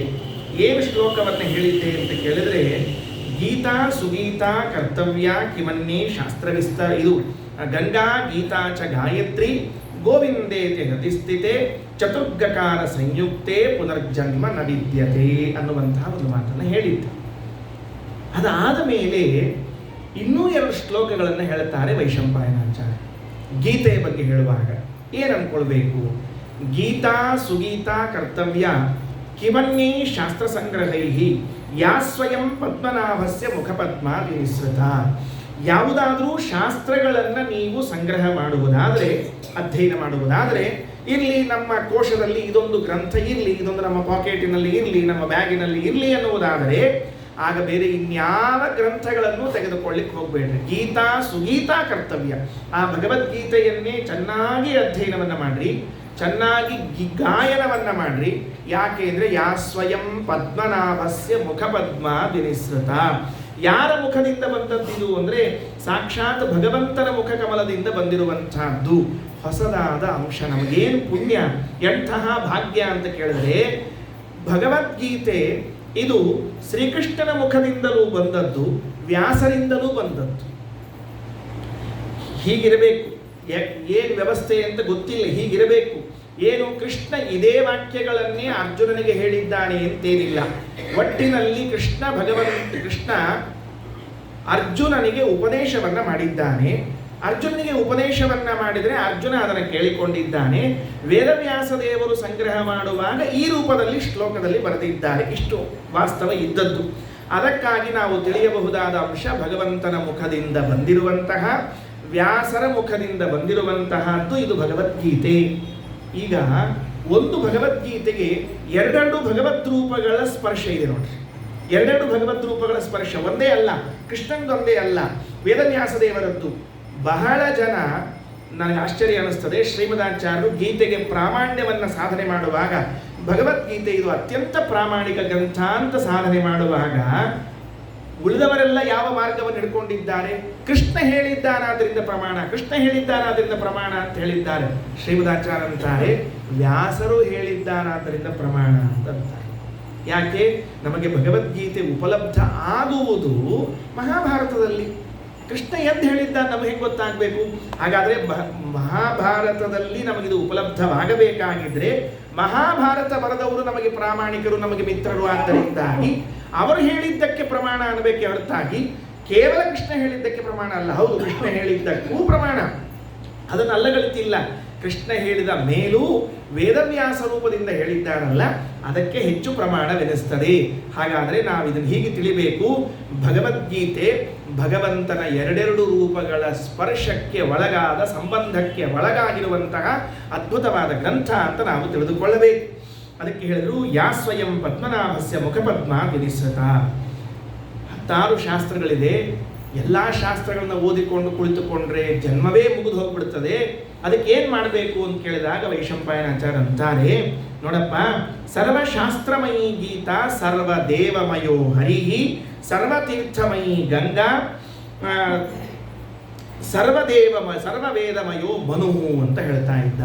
ಇದೊಂದು ತುಂಬ ಸುಂದರವಾದ ಮಾತು. ಹೇಗಿದೆ? ಗೀತೆ ಅಂದರೆ ಸರ್ವಶಾಸ್ತ್ರಮಯಿ, ಎಲ್ಲ ಶಾಸ್ತ್ರಗಳಲ್ಲಿ ಬಂದಿರುವಂಥ ಅರ್ಥವನ್ನು ತಪ್ಪದೇ ಹೇಳ್ತದೆ ಭಗವದ್ಗೀತೆ. ನೀವು ಯಾವ್ದು ಶಾಸ್ತ್ರ ಅಂತ ಇಟ್ಕೊಂಡಿದ್ದೀರಿ, ಆ ಎಲ್ಲ ಶಾಸ್ತ್ರಗಳಲ್ಲಿ ಬಂದಿರುವಂಥ ಅರ್ಥವನ್ನು ಭಗವದ್ಗೀತೆ ಹೇಳೇ ಹೇಳ್ತದೆ. ಎರಡನೆಯದ್ದು, ಸರ್ವ ದೇವಮಯೋ ಹರಿಹಿ, ಯಾವ ಯಾವ ದೇವತೆಗಳಿಗೆ ನೀವು ಉಪಾಸನೆ, ಆರಾಧನೆ, ಪೂಜೆಯನ್ನು ಮಾಡ್ತೀರೋ ಅದು ಎಲ್ಲಕ್ಕಿಂತಲೂ ಹೆಚ್ಚಿನ ಫಲವನ್ನು ಭಗವಂತನ ಆರಾಧನೆಯನ್ನು ಮಾಡಿದಾಗ ಬಂದೇ ಬರ್ತದೆ, ವಿವಾದವೇ ಇಲ್ಲ, ಅವಶ್ಯವಾಗಿ ಬರ್ತದೆ. ಸರ್ವತೀರ್ಥಮಯಿ ಗಂಗಾ, ಗಂಗೆಯಲ್ಲಿ ಸ್ನಾನ ಮಾಡಿದಾಗ ಎಲ್ಲ ತೀರ್ಥಗಳಲ್ಲಿ ಸ್ನಾನ ಮಾಡಿದ ಪುಣ್ಯ ಉಂಟು. ಜೊತೆಗೆ ಸರ್ವವೇದಮಯೋ ಮನುಹು, ಬಹಳ ದೊಡ್ಡ ಮಾತು. ಮನು ಸ್ವಯಂಭೂಮನು ಏನು ಮನುಸ್ಮೃತಿಯನ್ನು ಬರೆದಿದ್ದಾರೆ, ಅವರ ಗ್ರಂಥಗಳು ಅಂದರೆ ಎಲ್ಲ ವೇದಗಳಲ್ಲಿ ಬಂದಿರುವಂಥ ಅಂಶವನ್ನೇ ತಂದಿಟ್ಟಿರುವಂತಹದ್ದು. ಹಾಗಾಗಿ ಈ ಮಾತುಗಳನ್ನು ನಾವು ತಿಳ್ಕೊಳ್ಳುತ್ತಾ, ಗೀತೆ ಇದು ಸರ್ವಶಾಸ್ತ್ರಮಯವಾದದ್ದರಿಂದ ಆ ಭಗವದ್ಗೀತೆಯನ್ನು ನಾವು ಅಧ್ಯಯನ ಮಾಡಲಿಕ್ಕೆ ಹೊರಟಿದ್ದೇವೆ. ಸರ್ವಶಾಸ್ತ್ರಗಳ ಅಧ್ಯಯನ ಅಂತ ಇಷ್ಟು ನಿನ್ನೆ ಮತ್ತು ಇವತ್ತು ಸ್ವಲ್ಪ ಅದರ ಗೀತೆಯ ಬಗ್ಗೆ ಮಹಿಮೆಯನ್ನು, 15ನೇ ಅಧ್ಯಾಯದ ಮಹಿಮೆಯನ್ನು ತಿಳಿದುಕೊಂಡ ಮೇಲೆ ಇನ್ನು ಮುಂದೆ ಅಧ್ಯಾಯ ಪ್ರವೇಶವನ್ನು ಮಾಡೋಣ. ಮೊದಲನೇ ಶ್ಲೋಕ ಹೀಗಿದೆ. ಮೊದಲನೇ ಶ್ಲೋಕ ಇರುವುದು ಏನು? ಊರ್ಧ್ವಮೂಲ ಮಧಶಾಖಂ ಅಶ್ವತ್ಥಂ ಪ್ರಾಹುರವ್ಯಯಂ ಛಂದಾಂಸಿ ಯಸ್ಯ ಪರ್ಣಾನಿ ಯಸ್ತಂ ವೇದ ಸವೇದವಿತ. ಇದು ಪ್ರಾರಂಭಂತರು ಮಾಡೋಣಂತ. ನಿನ್ನೆ ಕಿಟ್ಟಣ್ಣ ಹೇಳಿದರು, ನೀವು ಪ್ರಾಸ್ತಾವಿಕನೇ ಇಷ್ಟು ಪರಿ ಮಾಡಿದ್ರಿ ಅಂದ್ರೆ ಪ್ರಾಯಶಃ ಈ ಸರ್ತಿ 15ನೇ ಅಧ್ಯಾಯದೇನು ಮುಗಿಯಂಗಿಲ್ಲ. ನೀವು 1ನೇ ಶ್ಲೋಕ ಹೇಳಲಿಕ್ಕೆ ಒಂದು ಅಧ್ಯಾಯ ಮುಗಿಸಿ 1 ವಾರ ತೊಗೊಂಡ್ಬಿಡ್ತೀರಿ, ಮುಂದೆ ಮತ್ತೆ ನೋಡೋದು ಅಂತ. ಅದಕ್ಕೆ ಹಂಗೇನಿಲ್ಲ. ಈ ವಾರದೊಳಗೆ 15ನೇ ಅಧ್ಯಾಯದ ಅಭಿಪ್ರಾಯವನ್ನು ಸಂಗ್ರಹ ಮಾಡೋದನ್ನು ಮಾಡೋದು ಅಷ್ಟೇ ಕೆಲಸ. ಏನಿದೆ? ಇದೊಂದು ಗಿಡ ಇದೆ ಅಂತ ಇಟ್ಕೊಳ್ರಿ. ಕೃಷ್ಣ ಏನು ಮಾಡ್ಲಿಕ್ಕೆ ಹೊರಟಿದ್ದಾನೆಂದರೆ ಈ 15ನೇ ಅಧ್ಯಾಯದಲ್ಲಿ ಮೊದಲು ಈ ಸಂಸಾರದ ಪರಿಚಯ ಮಾಡಿಸ್ಲಿಕ್ಕೆ ಹೊರಡ್ತಾನೆ. ಈ ಸಂಸಾರ ಅಂದರೆ ಏನು? ಸಂಸಾರದ ಪರಿಚಯವನ್ನು ಮೊದಲಿಗೆ ಮಾಡಿಸಿ, ಅದಾದ ಮೇಲೆ ಈ ಸಂಸಾರದಿಂದ ಪಾರಾಗಲಿಕ್ಕೆ ಏನೇನು ಉಪಾಯಗಳಿವೆಯೋ ಆ ಉಪಾಯಗಳನ್ನು ತಿಳಿಸ್ತಾನೆ. ಇಷ್ಟೇ, ಎರಡೇ ವಿಷಯ ಇರೋದು ಇದರಲ್ಲಿ. ಇದನ್ನು ಹೇಳಿಕೊಟ್ಟದ್ದು ಶ್ರೀಮದಾಚಾರ್ಯ ಗೀತಾ ಭಾಷ್ಯದಲ್ಲಿ ಹೇಳುವಾಗ, ಸಂಸಾರ ಸ್ವರೂಪ ತದತ್ಯಯ ಉಪಾಯ ವಿಜ್ಞಾನಾನಿ ಅಸ್ಮಿನ್ ಅಧ್ಯಾಯೇ ಪ್ರದರ್ಶಯತಿ. ಸಂಸಾರ ಅಂದರೆ ಏನು ಅಂತ ಗೊತ್ತಾದಾಗ ಅದರಿಂದ ನಾವು ಬಿಡುಗಡೆಯಾಗಲಿಕ್ಕೆ ಸಾಧ್ಯ ಆಗ್ತದೆ. ಅದಕ್ಕೆ ಮೊದಲು ನಮಗೆ ಸಂಸಾರದ ಪರಿಚಯವನ್ನು ಮಾಡಿಸಿಕೊಟ್ಟು ಆಮೇಲೆ ಇದರಿಂದ ಬಿಡುಗಡೆ ಹೊಂದು ಅಂತ ಕೃಷ್ಣ ಹೇಳ್ತಾನಂತೆ. ಅದಕ್ಕೂ ಉಪಾಯ ಹೇಳಿದ್ದಾನೆ. ಸಂಸಾರದಿಂದ ಬಿಡುಗಡೆ ಹೊಂದಲಿಕ್ಕೆ ಅದಕ್ಕೂ ಉಪಾಯಗಳನ್ನು ಹೇಳಿದ್ದಾನೆ. ಸರಿ, ಮೊದಲು ಕೆಲವು ಶ್ಲೋಕಗಳಲ್ಲಿ ಸಂಸಾರ ಅಂದರೆ ಏನು ಅಂತ ಹೇಳ್ತಾನೆ ಪರಮಾತ್ಮ. ಮೊದಲಿಗೆ ಬಂದದ್ದು ಊರ್ಧ್ವ ಮೂಲಂ ಅಧಶಾಖಂ ಅಶ್ವತ್ಥಂ ಪ್ರಾಹುರವ್ಯಯಂ ಛಂದಾಂಸಿ ಯಸ್ಯ ಪರ್ಣಾನಿ ಯಸ್ತಂ ವೇದ ಸವೇದವಿತ. ಸರಳವಾಗಿ ಸಂಸ್ಕೃತದಲ್ಲಿ ಇದ್ದದ್ದನ್ನು ಕನ್ನಡದಲ್ಲಿ ಭಾಷಾಂತರ ಮಾಡಿಕೊಂಡಂತೆ. ಊರ್ಧ್ವ ಮೂಲಂ, ಈ ಮೂಲ ಏನಿದೆಯಲ್ಲ, ಇದು ಗಿಡ, ಅಶ್ವತ್ಥ ಎಂಬುವ ಗಿಡ, ಇದರ ಮೂಲ ಊರ್ಧ್ವದಲ್ಲಿ ಇದೆ ಅಂತ ಮೊದಲನೆಯದ್ದು. ಇದು ಏನು ತಪ್ಪು ತಿಳುವಳಿಕೆ ಆಗಿದೆ ಜನರಿಗೆಲ್ಲ ಅಂದರೆ, ಊರ್ಧ್ವ ಮೂಲ ಮಧಶಾಖಂ ಅಶ್ವತ್ಥಂ ಪ್ರಾಹುರವ್ಯಯಂ ಅಂದ್ರೆ ಗಿಡ ತಲೆ ಬುಡುಕಾಗಿ ನಿಂತ್ಕೊಂಡದ ಅಂತ ತಿಳ್ಕೊಂಡ್ಬಿಟ್ಟಾರೆಲ್ಲ. ಹಂಗೆ ಕಲ್ಪನಾ ಬಂದದ. ಹಂಗಿಲ್ಲ, ಇದು ವಾಸ್ತವದಲ್ಲಿ ಹಂಗಿಲ್ಲ. ಇದು ಹೆಂಗೆ ತಿಳ್ಕೊಂಡಾರ ಜನ ಅಂದರೆ, ನದಿ ದಂಡಿ ಮೇಲೆ ಗಿಡ ಅದ ಅಂತ ಇಟ್ಕೊಳ್ರಿ. ನದಿ ದಂಡಿ ಮೇಲೆ ಗಿಡ ಇದ್ದಾಗ ಗಿಡದ ಪ್ರತಿಬಿಂಬ ನದಿಯೊಳಗೆ ಬಿದ್ದಿರ್ತದಲ್ಲ, ಅದು ಹೆಂಗೆ ಬಿದ್ದಿರ್ತದೆ ಅಂದರೆ ಉಲ್ಟಾ ಬಿದ್ದಿರ್ತದೆ. ಹಾಗಾದರೆ ನೀರಿನಲ್ಲಿ ಅಥವಾ ನದಿಯ ದಂಡೆಯ ಮೇಲಿರುವಂತಹ ಮರವು ಅದರ ಪ್ರತಿಬಿಂಬ ನೀರಿನಲ್ಲಿ ಬಿದ್ದಾಗ ತಲೆ ಕೆಳಗ ಕಾಲ್ ಮೇಲಾಗಿ ನಿಂತಾಗ ಹೆಂಗಿರ್ತದಲ್ಲ, ಹಾಗೆ ಈ ಜಗತ್ತಿದೆ ಅಂತ ಬಹಳ ಜನ ಭ್ರಮಿಸಿದ್ದಾರೆ. ಶ್ರೀಮದಾಚಾರ್ಯ ಹೇಳೋ ತನಕ ಹಿಂಗೆ ಇದೆ ಎಲ್ಲರಿಗೂ ಬುದ್ಧಿ. ಊರ್ಧ್ವ ಮೂಲ ಮಧಶಾಖ. ಮೂಲ ಅಂದ್ರೆ ಬೇರು, ಊರ್ಧ್ವಕ್ಕದ ಅಂದ್ರೆ ಮ್ಯಾಲದ, ಮ್ಯಾಲೆ ಬೇರು, ಕೆಳಗೆ ತಲಿ. ಅಧಶಾಖಂ, ಶಾಖ ಅಂದ್ರೆ ಟೊಂಗೆಗಳು, ತೆಳಗವ ಟೊಂಗೆಗಳು ಅಂತ ಹಿಂಗೆ ಬರೆದು ಬಿಟ್ಟಾರೆ. ಇರಲಿ, ಅದನ್ನು ಹೆಂಗೆ ಅರ್ಥ ಮಾಡಬೇಕು ಅಂತ ಆಚಾರ್ಯ ಹೇಳ್ಯಾರ ನೋಡಂತೆ. ಆಮೇಲೆ ಇದಕ್ಕೆ ಹೆಸರು ಏನು ಅಂದರೆ ಅಶ್ವತ್ಥಂ ಪ್ರಾಹುರವ್ಯಯಂ ಅಂದ. ಈ ಗಿಡದ ಹೆಸರನ್ನ ಅಶ್ವತ್ಥ ಅಶ್ವತ್ಥ ಅಂತ ಕರೀತಾ ಇದ್ದ. ಭಾರಿ ವಿಚಿತ್ರ ಏನು ಅಂದರೆ, ದೇವರು ಅರ್ಜುನನಿಗೆ ಈ ಜಗತ್ತನ್ನು ಪರಿಚಯ ಮಾಡಿಸಬೇಕಾಗಿದೆ. ಪರಿಚಯ ಮಾಡಿಸುವಾಗ ಈ ಜಗತ್ತನ್ನು ಅಶ್ವತ್ಥದ ರೂಪಕದಲ್ಲಿ ಹೇಳ್ತಾ ಇದ್ದಾನೆ. ಅಶ್ವತ್ಥ ಉಪಮಾ ಅಲ್ಲ, ಅಶ್ವತ್ಥದಂತೆ ಇದೆ ಅಂತಲ್ಲ, ಅಶ್ವತ್ಥವೇ ಆಗಿದೆ ಅಂತಾರೆ. ಇದಕ್ಕೆ ರೂಪಕ ಅಲಂಕಾರ ಅಂತ ಕರೆಯೋದು. ಅಲಂಕಾರದಲ್ಲಿ ಒಂದರಲ್ಲಿ ಒಂದನ್ನು ಆರೋಪ ಮಾಡಿ ಹೇಳ್ತಾ ಇದ್ರು ಅಂದರೆ ಅದಕ್ಕೆ ರೂಪಕ ಅಂತ ಕರೀತಾರೆ. ತಾದ್ರೂಪ್ಯ ರೂಪಕಾರ್ ಅರೂಪಕ ಅಂತ ಲಕ್ಷಣವನ್ನು ಹೇಳ್ತಾರೆ. ಹಾಗಾಗಿ ಜಗತ್ತೇನಿದೆಯಲ್ಲ ಇದು ಅಶ್ವತ್ಥ ವೃಕ್ಷ. ಹೆಂಗೆ ಹೇಳಬೇಕು? ಸಾಮಾನ್ಯವಾಗಿ ನಾವು ಹೆಂಗೆ ಕೇಳಿರ್ತೀವಿ, ಇವನ ಮುಖವು ಚಂದ್ರನಂತೆ ಇದೆ, ಹೌದಾ ಇಲ್ಲ? ಹೆಂಗೆ ಕೇಳಿರ್ತೀವಿ, ಇವನ ನಡಿಗೆ ಸಿಂಹದಂತೆ ಇದೆ, ಹಿಂಗೆ ಕೇಳಿರ್ತೀವಿ ಇಲ್ಲೋ? ಭಾಳ ಅಂದರೆ ಗಂಡಸರಿಗೆ ಹೇಳೋ ಕಾಲಕ್ಕೆ ಇವನ ನಡಿಗೆ ಆನೆ, ಸಿಂಹ, ಒಂಟಿ, ಕುದುರೆ ಹೇಳಿರ್ತಾರೆ. ಆ ಹೆಣ್ಮಕ್ಳು ನಡಿಗೆ ಹೇಳೋ ಕಾಲಕ್ಕೆ ಹಂಸ, ನವಿಲು, ಏನು ನಮಗೇನು ಇಲ್ಲೇ ಇಲ್ಲೋ ಹಿಂಗೋ ಅಂತ ಅನ್ನಿರ್ತದೆ. ಇರಲಿ, ಅಂತೂ ಅವುಗಳು ಉಪಮಾಲಂಕಾರ, ಉಪಮೆ ಹೋಲಿಸುವುದು. ಆದರೆ ಇಲ್ಲಿ ಹಂಗೆ ಹೋಲಿಸ್ತಿಲ್ಲ. ಇವನ ಮುಖವು ಚಂದ್ರನಂತೆ ಇದೆಯಲ್ಲ, ಇವನ ಮುಖವೇ ಚಂದ್ರ, ಅದು ರೂಪಕಾಲಂಕಾರ. ಹಾಗಾದರೆ ಈ ಜಗತ್ತು ಹೇಗಿದೆ ಅಂತ ಕೇಳಿದರೆ, ಹೇಗಿದೆ ಅಂದರೆ ದೃಷ್ಟಾಂತತ್ವೇನಲ್ಲ, ಈ ಜಗತ್ತೇ ಅಶ್ವತ್ಥ ವೃಕ್ಷ ಆಗೋದು ಕೆಲಸ. ಅಶ್ವತ್ಥ ವೃಕ್ಷದಂತೆ ಇದೆಯಲ್ಲ ಜಗತ್ತೇ ಅಶ್ವತ್ಥ ವೃಕ್ಷ. ಕೃಷ್ಣ ಇದನ್ನು ಉಪದೇಶ ಮಾಡ್ತಾ ಇದ್ದಾನೆ. ಸುಮ್ಮನೆ ಕೃಷ್ಣ ಅರ್ಜುನನಿಗೆ ಸಂಸಾರವನ್ನು ಪರಿಚಯ ಮಾಡಿಸುವಾಗ ಅಶ್ವತ್ಥ ವೃಕ್ಷ ಅಂತ ಯಾಕೆ ಪರಿಚಯ ಮಾಡಿಸ್ಬೇಕಾಗಿತ್ತು? ಬೇರೆ ಮರಗಳು ಇದ್ದಿದ್ದಿಲ್ವಾ? ಅಲ್ರಿ, ಆಲದ ಮರ ಇದ್ದಿದ್ದಿಲ್ಲ, ಅತ್ತಿ ಮರ ಇದ್ದಿದ್ದಿಲ್ಲ, ಅರಳಿ ಮರನ ಯಾಕೆ ಹೇಳಬೇಕಪ್ಪ? ಮೂರು ಗಿಡ ನಮಗೆ ಪ್ರಸಿದ್ಧ ಇದ್ದದ್ದು. ಒಂದು ಆಲದ ಮರ, ಒಂದು ಅತ್ತಿ ಮರ, ಒಂದು ಅರಳಿ ಮರ ಅಂತ ಇರ್ತಾವೆ. ಇವು ಊರಿನಾಗಿದ್ದ ಮರಗಳು. ಹೇಳೋ ಕಾಲಕ್ಕೆ ಅರ್ಜುನ ನೋಡಪ್ಪ, ಈ ಸಂಸಾರ ಅಂಬೋದು ಒಂದು ಆಲದ ಮರ ಇದ್ದಂಗದ ಅಂತ ಹೇಳ್ಬಿಟ್ರೆ ಮುಗಿದು ಹೋಗ್ತಿತ್ತು. ಅಥವಾ ಅತ್ತಿ ಮರ ಇದ್ದಂಗದ ಅಂತ ಹೇಳ್ಬೇಕಾಗಿತ್ತು. ಅತ್ತಿ ಮರ ಅಂದ್ಕೊಂಡು ಸ್ವಲ್ಪ ಕನ್ಫ್ಯೂಸ್ ಆಗ್ತಿರ್ತದೆ. ಅತ್ತಿ ಯಾಕೆ ಮರ ಅದು ಅಂತ ಹಿಂಗೆ ತಿಳ್ಕೊಂಡೋಗ್ತಾರ ಅಂತೆಲ್ಲ. ಮತ್ತೆ ಅತ್ತಿ ಮರ, ನಮ್ಮತ್ತಿ ಮರ ಇದ್ದಂಗಿದ್ದಾಳ ಅಂತಂದು, ಅಥವಾ ಮರಗಟ್ಲೆ ಊಟಕ್ಕೆ ಹಾಕಿ ತಿಳ್ಕೊಬೇಕು. ಅತ್ತಿ ಮರ ಅಂತ ತಿಳ್ಕೊಂಡ್ರೆ ಹಿಂಗ್ಯಾಕೆ ಯಾಕೆ ಹೇಳಲಿಲ್ಲ ನೋಡ್ರಿ, ಬಹಳ ಚಂದ. ಯಾಕೆ ಹೇಳಲಿಲ್ಲ ಅಂತ ಆಮೇಲೆ ಹೇಳೋಣಂತ. ಮೊದಲನೇದು ಏನು ಅಂದರೆ, ಇದನ್ನೇ ಯಾಕೆ ಹೇಳಿದ ಅಂತ ಕೇಳಿದಾಗ 10ನೇ ಅಧ್ಯಾಯದಲ್ಲಿ ವಿಭೂತಿ ಯೋಗೋ ನಾಮ ಅಂತ ವಿಭೂತಿ ಯೋಗವನ್ನು ಹೇಳುವಾಗ, ಅಶ್ವತ್ಥ ಸರ್ವವೃಕ್ಷಾಣ, ಅರ್ಜುನ ನಾನು ಈ ಮರಗಳಲ್ಲಿ ಯಾವ ಮರಗಳಲ್ಲಿ ಇದ್ದೇನೆ ಗೊತ್ತೇನೋ? ಇಷ್ಟು ಮರಗಳವ ಜಗತ್ತಿನಲ್ಲಿ, ಅಷ್ಟೆಲ್ಲ ಮರಗಳಲ್ಲಿ ನನಗೆ ಯಾವ ಮರ ಅತ್ಯಂತ ಪ್ರಿಯವಾದದ್ದು, ನನ್ನ ವಿಭೂತಿ ರೂಪ ಇರುವಂತಹದ್ದು ಅಂದರೆ ಅಶ್ವತ್ಥ ಸರ್ವವೃಕ್ಷಾಣ. ಎಲ್ಲ ಮರಗಳಲ್ಲೂ ಅಶ್ವತ್ಥ ವೃಕ್ಷ ಬಹಳ ಶ್ರೇಷ್ಠವಾದದ್ದು. ನಾನು ಅದರಲ್ಲಿ ಇದ್ದೇನೆ ಅಂತ ಹೇಳುವಾಗ, ಯಾಕೆ ಅದರಲ್ಲಿ ಇದ್ದಿ? ಅದಕ್ಕೇನು ಕಾರಣ ನೋಡ್ರಿ, ಬಹಳ ವಿಚಿತ್ರ. ಆ ಮರಕ್ಕೆ ಅಶ್ವತ್ಥ ಅಂತ ಯಾಕೆ ಹೆಸರು ಬಂತು ಅಂತ ಇಲ್ಲಿ ತನಕ ಯಾರು ಹುಡುಕ್ಲಿಕ್ಕೆ ಹೋಗಿಲ್ರಿ. ಕೃಷ್ಣನು ಹೇಳಿದ್ದು ಹೇಳ್ಯಾನ, ಮತ್ತೆ ಎಲ್ಲರೂ ಅಶ್ವತ್ಥ ಅನ್ಕೋತ್ ಬಂದಿದ್ರು, ಅದಕ್ಕೆ ಅಶ್ವತ್ಥ ಮರ ಅಂತ ಹೇಳಿಬಿಟ್ರ ಅಷ್ಟೇ. ಅದಕ್ಕೆ ಆಚಾರ್ಯ ಬರೀತಾರೆ ಗೀತಾ ತಾತ್ಪರ್ಯದಲ್ಲಿ, ಅಶ್ವಾಕಾರ ಸ್ಥಿತೋ ವಿಷ್ಣು ಸೋಶ್ವತ್ಥ ಇತಿ ಕೀರ್ತಿತ ಅಂತ. ಆ ಮರದಲ್ಲಿ ಅಥವಾ ಭಗವಂತ ಕುದುರೆ ಆಕಾರದಲ್ಲಿ ಇದ್ದದ್ದರಿಂದಾಗಿ ಇದಕ್ಕೇನು ಹೆಸರು ಬಂದಿದೆ ಅಂದರೆ ಅಶ್ವತ್ಥ ಅಂತ ಹೆಸರು ಬಂದಿದೆ ಅಂತ ತಿಳಿಸ್ತಾರೆ. ಈ ಕುದುರೆ ಆಕಾರದ್ದು ಇತ್ಯಾದಿಗಳು ಅನಂತರದಲ್ಲಿ ಇಟ್ಕೊಳ್ರಿ. ವಾಸ್ತವಿಕವಾಗಿ ತೈತ್ರೇಯ ಸಂಹಿತೆಯಲ್ಲಿ ಬರುವಾಗ ಅಗ್ನಿ ಅಶ್ವತ್ಥಮರದಲ್ಲಿ ಸಮಿತ್ತುಗಳಲ್ಲಿ ಅಗ್ನಿ ಇರ್ತದೆ. ತೈತ್ರೇಯ ಸಂಹಿತೆಯಲ್ಲಿ ಹೇಳುವಾಗ ಒಂದು ಮಾತು ಬರ್ತದೆ, ಏನು ಅಂದರೆ ಅಗ್ನಿಗೆ ಈ ಎಲ್ಲ ಹೊರಗಿನ ಪ್ರಪಂಚದಿಂದ ಮನಸ್ಸು ಬೇಸರ ಆಗಿಬಿಟ್ಟಿತ್ತಂತೆ. ಛೇ ಇವರೆಲ್ಲ ಏನಪ್ಪಾ ಸುಮ್ಮನೆ ನನಗೆ ಆಹುತಿ ಹಾಕ್ತಾರೆ, ಅದನ್ನು ಮಾಡ್ತಾರೆ, ಇದನ್ನು ಮಾಡ್ತಾರೆ ಅಂತ ಎಲ್ಲೋ ಬೇಸರ ಮಾಡಿಕೊಂಡು ಎಲ್ಲಿ ಹೋಗಿ ಕೂಡಬೇಕು ಅಂತ ವಿಚಾರ ಮಾಡಿದಾಗ ಈ ಮರದಲ್ಲಿಯೇ ಬಂದು ಕುಳಿತುಕೊಂಡಂತೆ. ಯಾವ ರೂಪದಲ್ಲಿ ಕುಳಿತುಕೊಂಡ? ಕುದುರೆ ರೂಪದಲ್ಲಿ ಬಂದು ಈ ಮರದಲ್ಲಿ ಕುಳಿತುಕೊಂಡ. ದೇವತೆಗಳೆಲ್ಲ ಪುನಃ ಈ ಬ್ರಹ್ಮಾಂಡದಲ್ಲಿ ಅಗ್ನಿ ಇಲ್ಲದೆ ಹೋದದ್ದಕ್ಕೆ ಯಜ್ಞ ಕಾರ್ಯಗಳು ನಿಂತು ಹೋಗಿವೆ ಅಂತ ಹುಡುಕ್ತಾ ಬಂದಾಗ ಬ್ರಹ್ಮದೇವರು ಸೂಚನೆ ಮಾಡಿದಂತೆ ಈ ಮರದಲ್ಲಿ ಇದ್ದಾನೆ ಅಂತ ಹೇಳಿದಾಗ ಆ ಮರದಲ್ಲಿ ಇದ್ದ ಅಗ್ನಿಯನ್ನ ಕುದುರೆ ರೂಪದಲ್ಲಿ ಇದ್ದವನನ್ನ ಹೊರಗೆ ಕರೆದುಕೊಂಡು ಬಂದದ್ದಕ್ಕೆ ಅವತ್ತಿನಿಂದ ಆ ಮರಕ್ಕೆ ಅಶ್ವತ್ಥ ಅಂತ ಹೆಸರು ಬಂತು ಅಂತ ತೈತ್ರೇಯ ಸಂಹಿತೆ ಹೇಳ್ತದೆ. ಬಹಳ ದೊಡ್ಡದಾಗಿದೆ, ನೂರಾರು ಗ್ರಂಥಗಳಲ್ಲಿ ಏನೇನೋ ವಿಷಯಗಳನ್ನೆಲ್ಲ ಸೇರಿಸಿರ್ತಾರೆ, ಅದನ್ನು ನೋಡ್ಕೊಂಡಿರ್ಬೇಕು. ಅಶ್ವತ್ಥ ಅಂತ ಹೆಸರು. ಆಮೇಲೆ ಪರಮಾತ್ಮ ಅಶ್ವಾಕಾರದಿಂದ ಇದ್ದಾನೆ, ಇದೆಲ್ಲ ಸರಿ. ಹಾಗಾದರೆ ಕೃಷ್ಣ ಜಗತ್ತನ್ನ ಅಶ್ವತ್ಥ ಅಂತ ಕರೀಲಿಕ್ಕೆ ಮೂಲ ಕಾರಣ ಅಶ್ವತ್ಥ ಸರ್ವವೃಕ್ಷಾಣ, ಎಲ್ಲ ವೃಕ್ಷಗಳಲ್ಲಿ ನಾನು ಎಲ್ಲಿದ್ದೇನೆ ಅಂದರೆ ಅಶ್ವತ್ಥನಾಗಿ ಇದ್ದೇನೆ ಅಂತ ತಿಳಿಸಿಕೊಟ್ಟಿದ್ದಾನೆ. ಹೌದಾ? ಇದು ಆದ ಮೇಲೆ ಭಾರಿ ವಿಚಿತ್ರ ಏನು ನೋಡ್ರಿ, ಈ ಒಂದೇ ಮರ ಏನಲ್ಲ, ಇದು ಒಂದೇ ಮರ ಬಹಳ ಶ್ರೇಷ್ಠವಾದದ್ದೇನಲ್ಲ. ಇದನ್ನು ಯಾಕೆ ಹೇಳಿದ್ದಾರೆ ಎಂಬುದಕ್ಕೆ ಒಂದು ಕಾರಣ ವಿಭೂತಿ ರೂಪ ಇದೆ ಅಂತ. ವಿಷ್ಣು ಸಹಸ್ರನಾಮದಲ್ಲಿ ಭೀಷ್ಮಾಚಾರ್ಯರು ಕೃಷ್ಣನನ್ನ ಸ್ತೋತ್ರ ಮಾಡ್ತಾ ಇರುವಾಗ 88ನೇ ಶ್ಲೋಕದಲ್ಲಿ ಒಂದು ಮಾತು ಬರ್ತದೆ. ಏನಂತಾರೆ?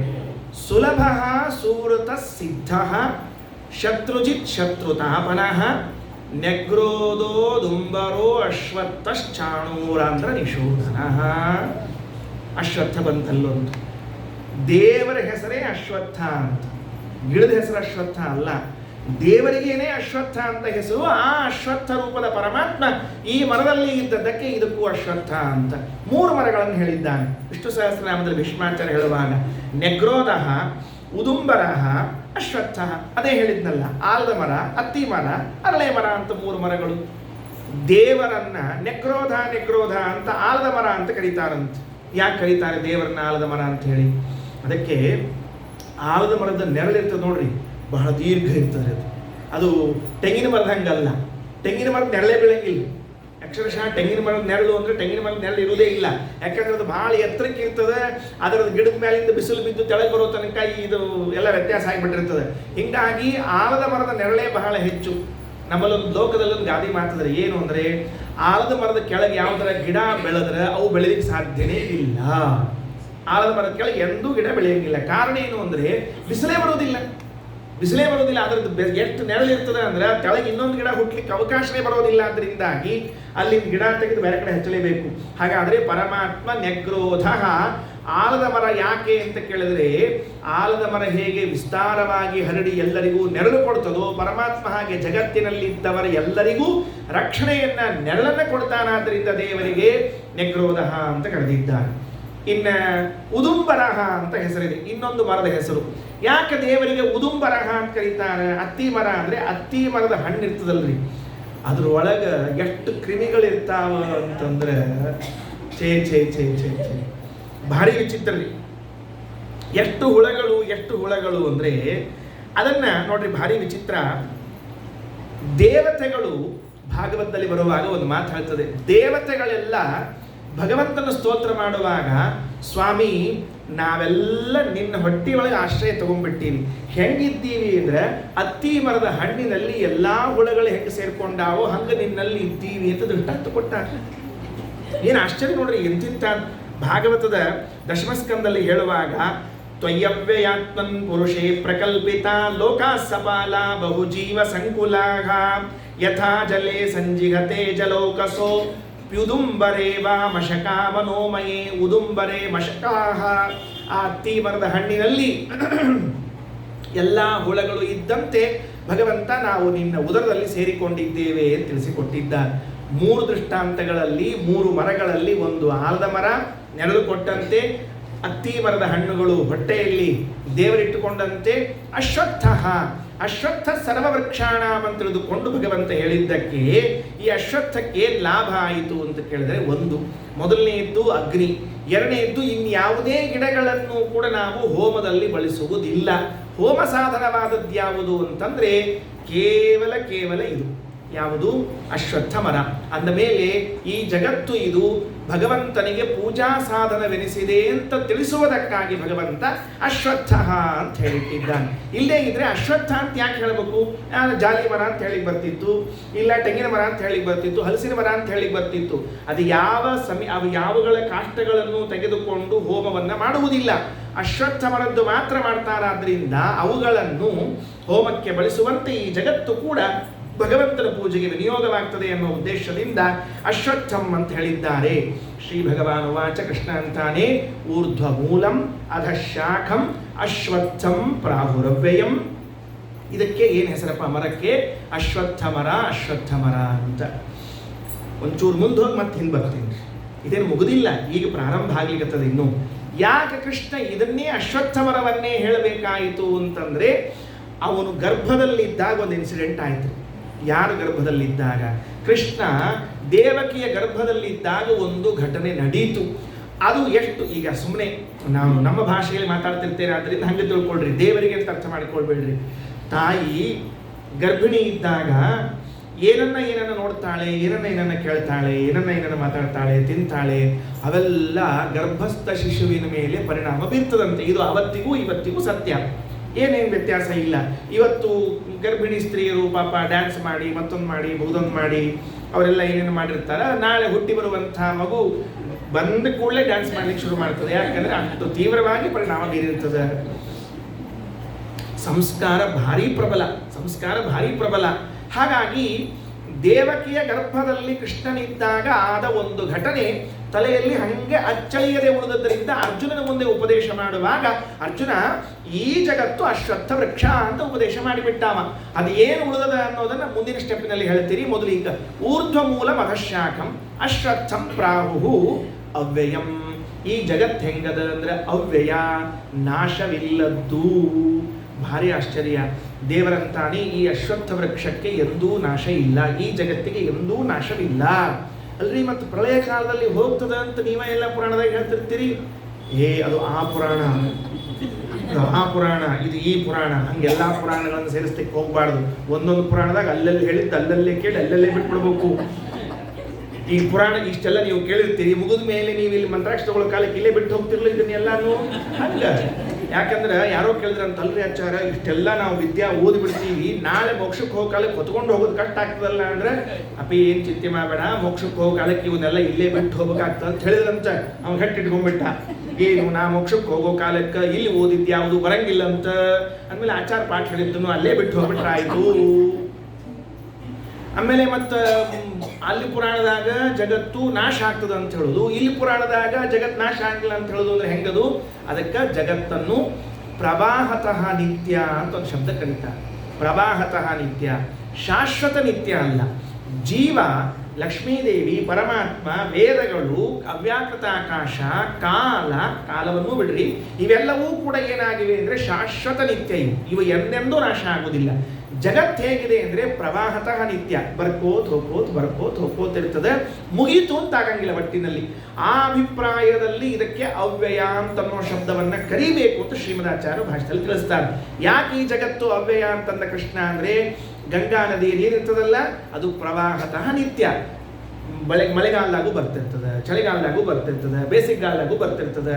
ಗಂಗಾ ನದಿಯೊಳಗೆ ನೀರು ಹೋದು ಅಂತ ಆಗುವುದಿಲ್ಲ. ಹೋದ್ಸಲ ಹೋಗಿದ್ರು ಹರಿದ್ವಾರದಾಗ ನೀರೇ ಇದ್ದಿದ್ದಿಲ್ಲ ಗಂಗಾ ನದಿಯೊಳಗೆ. ಈ ಸರ್ತಿ ಹೋದ್ರೆ ಎಷ್ಟು ನೀರಿತ್ತೋ ಏನೋ, ಒಂದು 4 ಬಾಟ್ಲಿ ತುಂಬ್ಕೊಂಡ್ಬಂದೆ. ಹಿಂಗೆ ಅಲ್ಲಿಗಂತೂ ಬರಂಗಿಲ್ಲ. ಯಾಕಂದ್ರೆ ಗಂಗಾ ಪ್ರವಾಹ ಹರಿದೇ ಇರ್ತಿದೆ, ಅದಕ್ಕೆ ಪ್ರವಾಹತಃ ನಿತ್ಯ ಅಂತ. ಕಾಲವು ಪ್ರವಾಹತಃ ನಿತ್ಯ ಅಂತ ಕರೆಸಿಕೊಂಡದ್ದು. ಯಾಕೆ ಅಂದ್ರೆ ಕಾಲ ಮುಗೀತು ಅಂತ ಹೇಳಿ ಕೊಡೋದಿಲ್ಲ. ಎಂದು ಮುಗೀತಪ್ಪ ಕಾಲ ಅಂದ್ರೆ ಎಂದ ಪ್ರಶ್ನೆ ಕೇಳಬೇಕಲ್ಲಿ, ಅದು ಒಂದು ಕಾಲನೇ. ಹಾಗಾದ್ರೆ ಕಾಲವು ಹೇಗೆ ಪ್ರವಾಹತಃ ನಿತ್ಯವೋ, ನದಿ ನೀರುಗಳು ಹೇಗೆ ಪ್ರವಾಹತಃ ನಿತ್ಯವೋ, ಹಾಗೆ ಈ ಜಗತ್ತು ಪ್ರವಾಹತಃ ನಿತ್ಯವಾಗಿದೆ ಎನ್ನುವುದಕ್ಕೆ ಅವ್ಯಯಂ. ಊರ್ಧ್ವ ಮೂಲ ಮಧಶಾಖಂ ಅಶ್ವತ್ಥಂ ಪ್ರಾಹುರವ್ಯಯಂ ಛಂದಾಂಸಿ ಯಸ್ಯ ಪರ್ಣಾನಿ ಯಸ್ತಂ ವೇದ ಸವೇದವಿತ್. ಯಾರು ಈ ಮರದ ಬಗ್ಗೆ ತಿಳಿದುಕೊಂಡೋ ಅವನು ವೇದವನ್ನೇ ಸಂಪೂರ್ಣವಾಗಿ ತಿಳಿದುಕೊಂಡಂತೆ. ಅಂದ್ರೆ ಜಗದ್ವೃಕ್ಷವನ್ನು ತಿಳಿದುಕೊಂಡ್ರೆ ವೇದದ ಸಾರವನ್ನೆಲ್ಲವನ್ನ ಅರ್ಥ ಮಾಡಿಕೊಂಡಂತೆ ಅಂತ ಹೇಳಿದ್ರು. ಸರಿ, ಸಾಮಾನ್ಯ ಅರ್ಥ ಆಯಿತು. ಈಗ ಊರ್ಧ್ವ ಮೂಲ ಅಂದ್ರೆ ಏನು ಅಂತ ಅಷ್ಟು ಶಬ್ದವನ್ನೇ ಇವತ್ತು ನಿರೂಪಣೆ ಮಾಡಿಬಿಡೋಣ ಅಂತ. ಮೊದಲಿಗೆ ಹೇಳಿದೆ, ಊರ್ಧ್ವ ಅಂತನ್ನೋ ಶಬ್ದಕ್ಕೆ ಮೇಲೆ ಅಂತ ಅರ್ಥ, ಮೂಲ ಅಂತನ್ನೋ ಶಬ್ದಕ್ಕೆ ಬೇರು ಅಂತ ಅರ್ಥ. ಹೌದು, ಒಂದು ಮರ ಅಂತ ಹೇಳಿದಾಗ ಮರಕ್ಕೆ ಬೇರು ಅಂತ ಇರಬೇಕಾಗ್ತದೆ. ಬೇರು ಎಲ್ಲಿದೆ ಅಂದ್ರೆ ಮೇಲ್ಗಡೆಗೆ ಇದೆ ಅಂತ. ಯಾಕೆ ಹೀಗೆ ಅರ್ಥ ಬರ್ತಾ ಇದೆ ನಮಗೆ ಅಂದ್ರೆ, ಶ್ರೀಮದಾಚಾರ್ಯ ಅಂತಾರೆ, ಊರ್ಧ್ವ ಅನ್ನೋ ಶಬ್ದಕ್ಕೆ ನಮಗೆ ಸರಿಯಾಗಿ ಅರ್ಥ ಗೊತ್ತಿಲ್ಲದೆ ಇದ್ದದ್ದರಿಂದಾಗಿ ಈ ಪ್ರಸಂಗ ಬಂದಿದೆ. ಏನಾಗಿದೆ ಅಂದ್ರೆ, ಊರ್ಧ್ವ ಅಂದ್ರೆ ಮೇಲೆ ಅಂತ ಅರ್ಥ ಅಲ್ಲ, ಮೇಲೆ ಅಂತ ಅರ್ಥ ಇದೆ, ಇಲ್ಲಿ ಆ ಅರ್ಥ ಅಲ್ಲ. ಮತ್ತೆ ಊರ್ಧ್ವ ಅನ್ನೋ ಶಬ್ದಕ್ಕೆ ಮೇಲಿದ್ದವನು ಅಂತ ಅರ್ಥ.